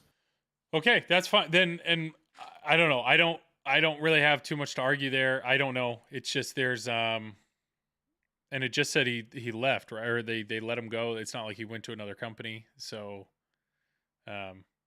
is anybody in need though? For programmers? I mean, they're hiring more. They're hiring more and more like not professional, but competitive pinball players to come in and do their rules and everything. I don't think I'm taking a hot. I definitely know Joel's not going to think I'm taking a hot take here, but Spooky is. I don't think they know what they're doing with the rules right now. After getting rid of Bowen, this is just y'all like the rumors. I'll give you the rumor. So the rumor mill I've heard is the programmer, the programmer at Spooky, what's it, Phasma? I think that's who it is not. Like, he does not do a lot on the creativity side of the rules creation. He really is just strictly trying to code. And so I know Bug has been working on a lot of the rules on Halloween, but he's very new, and I think it shows. Okay. And Kugler, even if he's got balance issues and he's too, you want me to use stereotypes, and I'll say he's too homebrew. He's too about making the little moment that people love and not thinking about like what the broader commercial audience might want. That's still better than what's coming out with Halloween. I think Bug did say in the Halloween thread on Pinside they did have another programmer. They brought somebody on. Yeah. But are they just doing the code work, or is that person actually helping him creatively?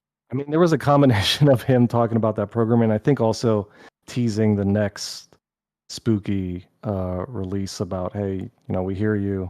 You're going to be excited about our next IP, whatever they're going to release. But people were plenty excited about the current IP. Yeah. The problem is not their IPs. Yeah. I don't need a fanboy attack. So I'm not gonna go too far into it. We'll go back to Godzilla. Godzilla, the coder, the main programmer of the game is Rick Nagel, right?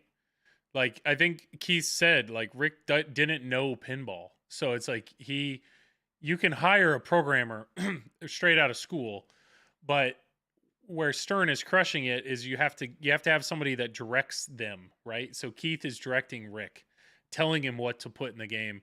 You could hit the lottery and hire a Ray Day, somebody that can actually program and knows how to make rules, But where do you think Raymond's rules knowledge comes from? It's just his intensive play of pinball, right? Yeah. So, but you got to look at, okay, if we look at the top 100 pinball players right now, how many of them actually know how to program in whatever C++? I don't know that answer. I know Travis sure can't, but yeah, Travis. That is your name. We'll see. Provided they're being directed by super pinball genius by like Keith. Yeah, exactly. I don't know. I am curious. I don't know. We don't know. I mean, going back to Spooky, we don't necessarily know why, like, Bowen wasn't involved. We don't know if, like, Bowen looked at the layout and was like, nope, or if Bowen was just out before anything was shown. We don't know. But This is what Don't Joe. they also have like Mike Vinicor is usually in on every one of their games as like he's a game tester. He has input on the rules and stuff like that too. So it and a lot of times it's usually like a group effort. There is like you're saying like a main, I guess director of the rules like you would have with Keith or whatnot. But I guess in a situation where the designer doesn't have any issues with the rules, then who's the director of the rules there? Would it be someone like Ray Day, or is he collaborating? Right, it's always a collaboration with other people. I don't think there's generally one person doing the rules. Well, at least it's Stern. It's not. I mean, well, even JJP.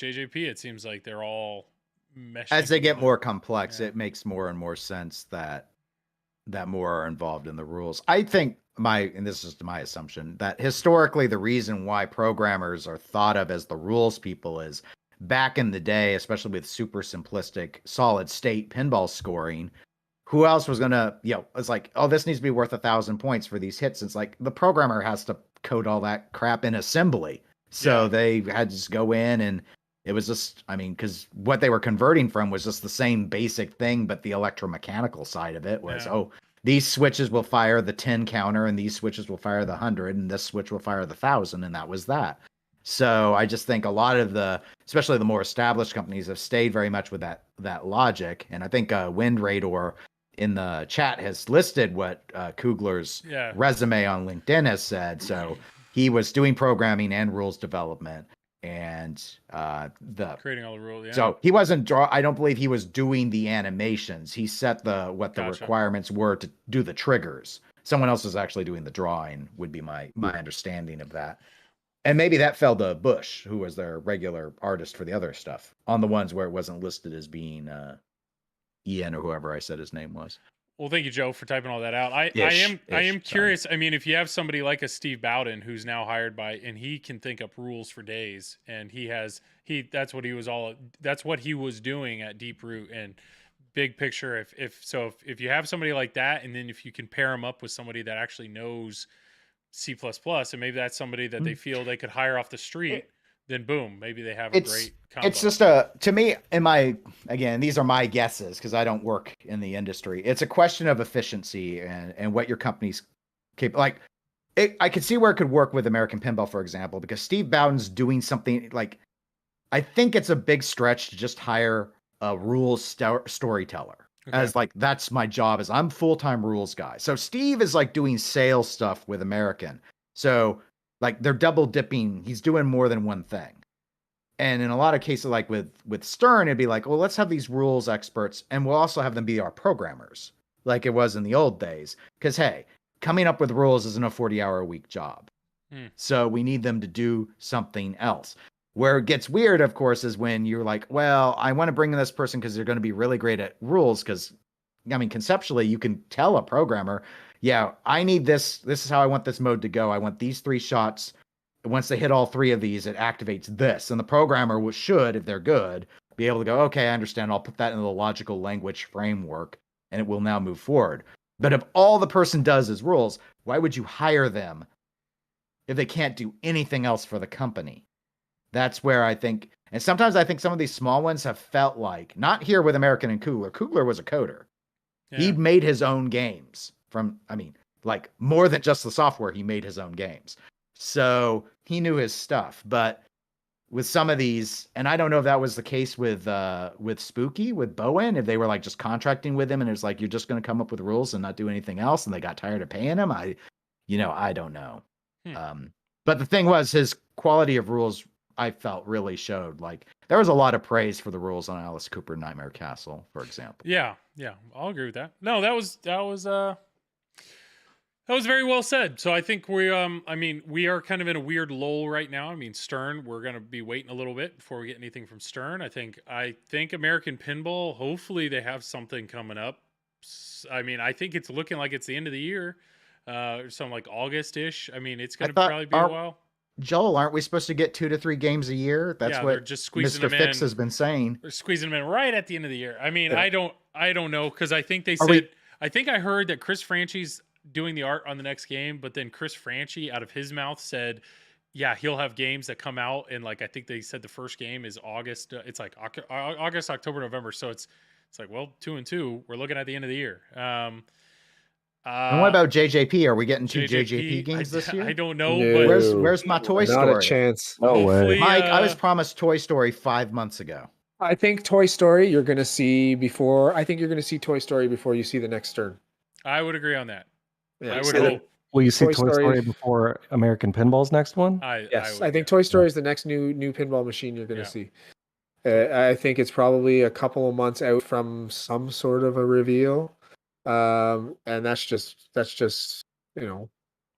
That's going around. I'm hearing that in places, but I don't. It's not obviously 100%, but Yeah. They'd be smart I to mean do it it's before due. the- It's overdue.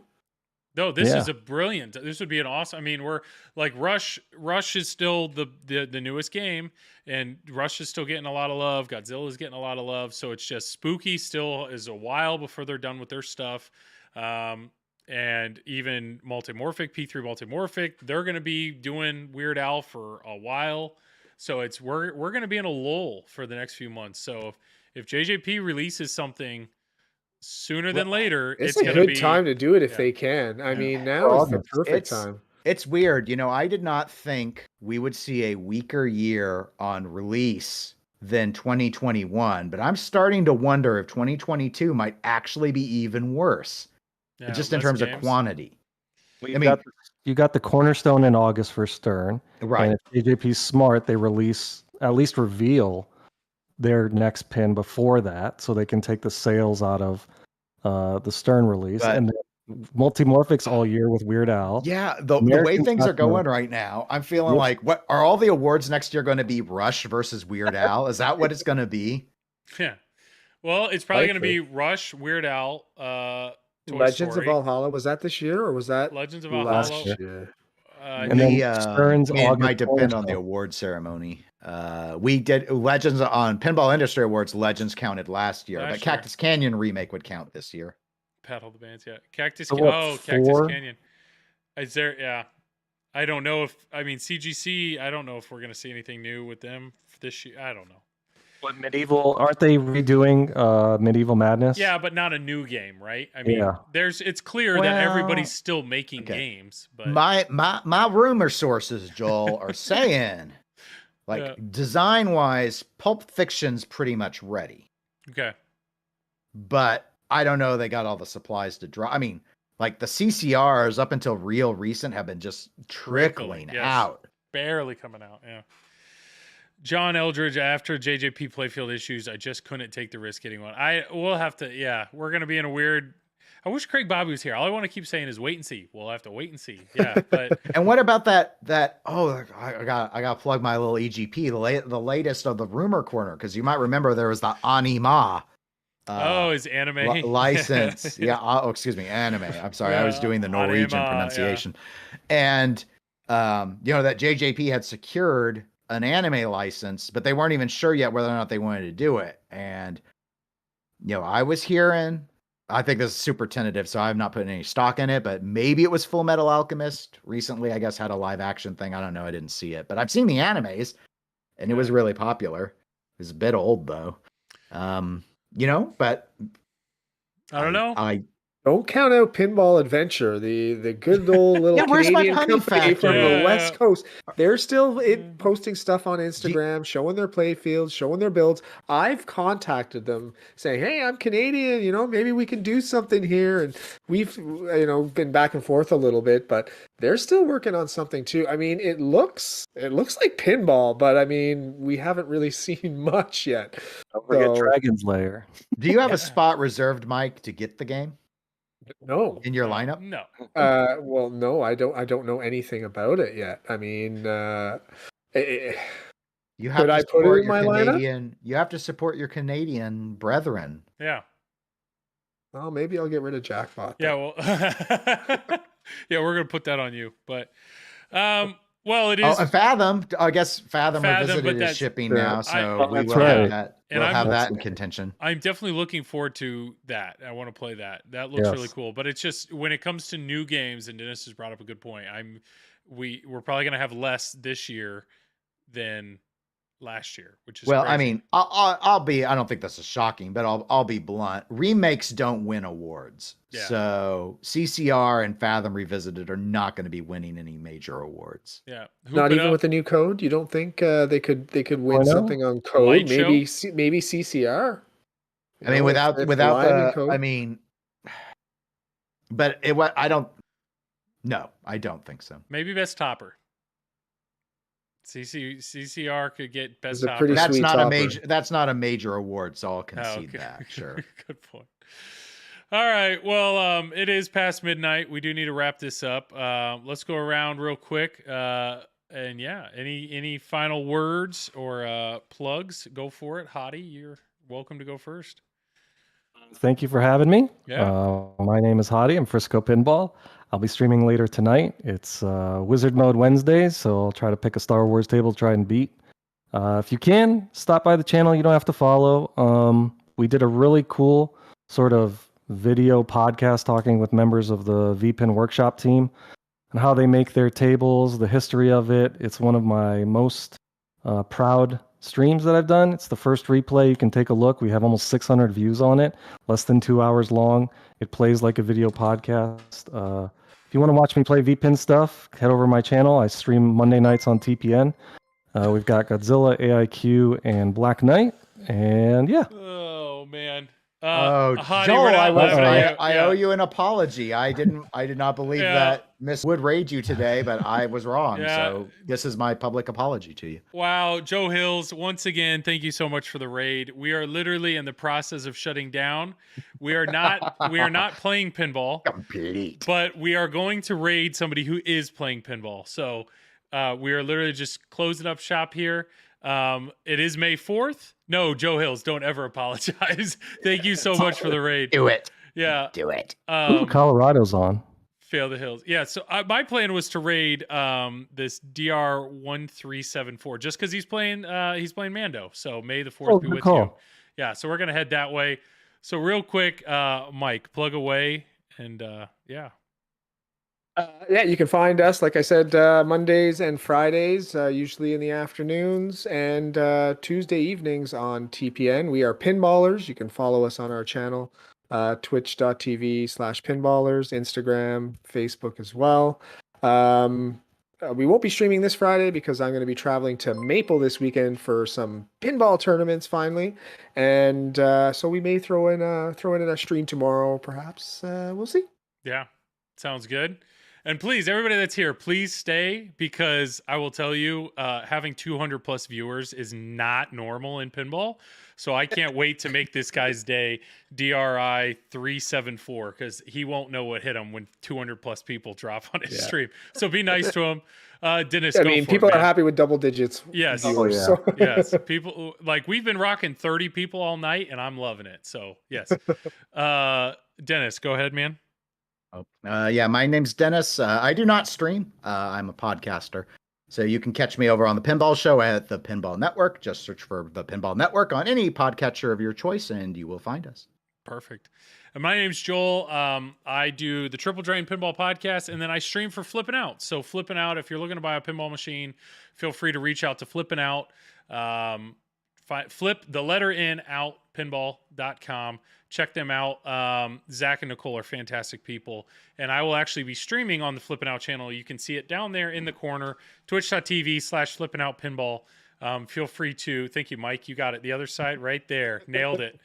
Feel free to add or follow them and you'll see us tomorrow night. So let me see if I can get this raid going. It does take a tiny bit of time because we do it through Restream. So let's see if that is going on Twitch. But yes, please stay and give him a hello. Perfect. So the raid, he's getting 100 plus people. I'm telling you, this should make his night. This should make his week. I got to switch over to his channel. Yeah, I'm looking forward to seeing him react to 100 plus people drop in. So yes, check out FlipnOut. But yes, Joe Hills, thank you for what you're doing for the pinball community and continuing to show light on that. I appreciate you, Joe.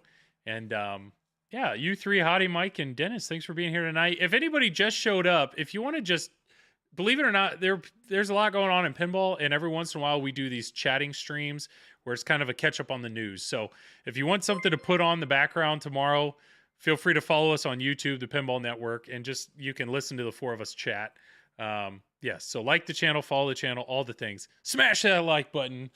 Yeah, hit the sub. Yeah, Like and subscribe. like and subscribe. All of us, yes. So really appreciate this. But yeah, I'm really looking forward to this. So all you guys that stayed through this raid, give this guy a big hello, and this should be a good time. But thank you for the follows, thank you for the likes, thank you, Joe, and yeah, thanks to you three. I think it should be going any minute now. So I'm watching the channel here, and yeah, this will all be on YouTube. So feel free to follow the Pinball Network on YouTube.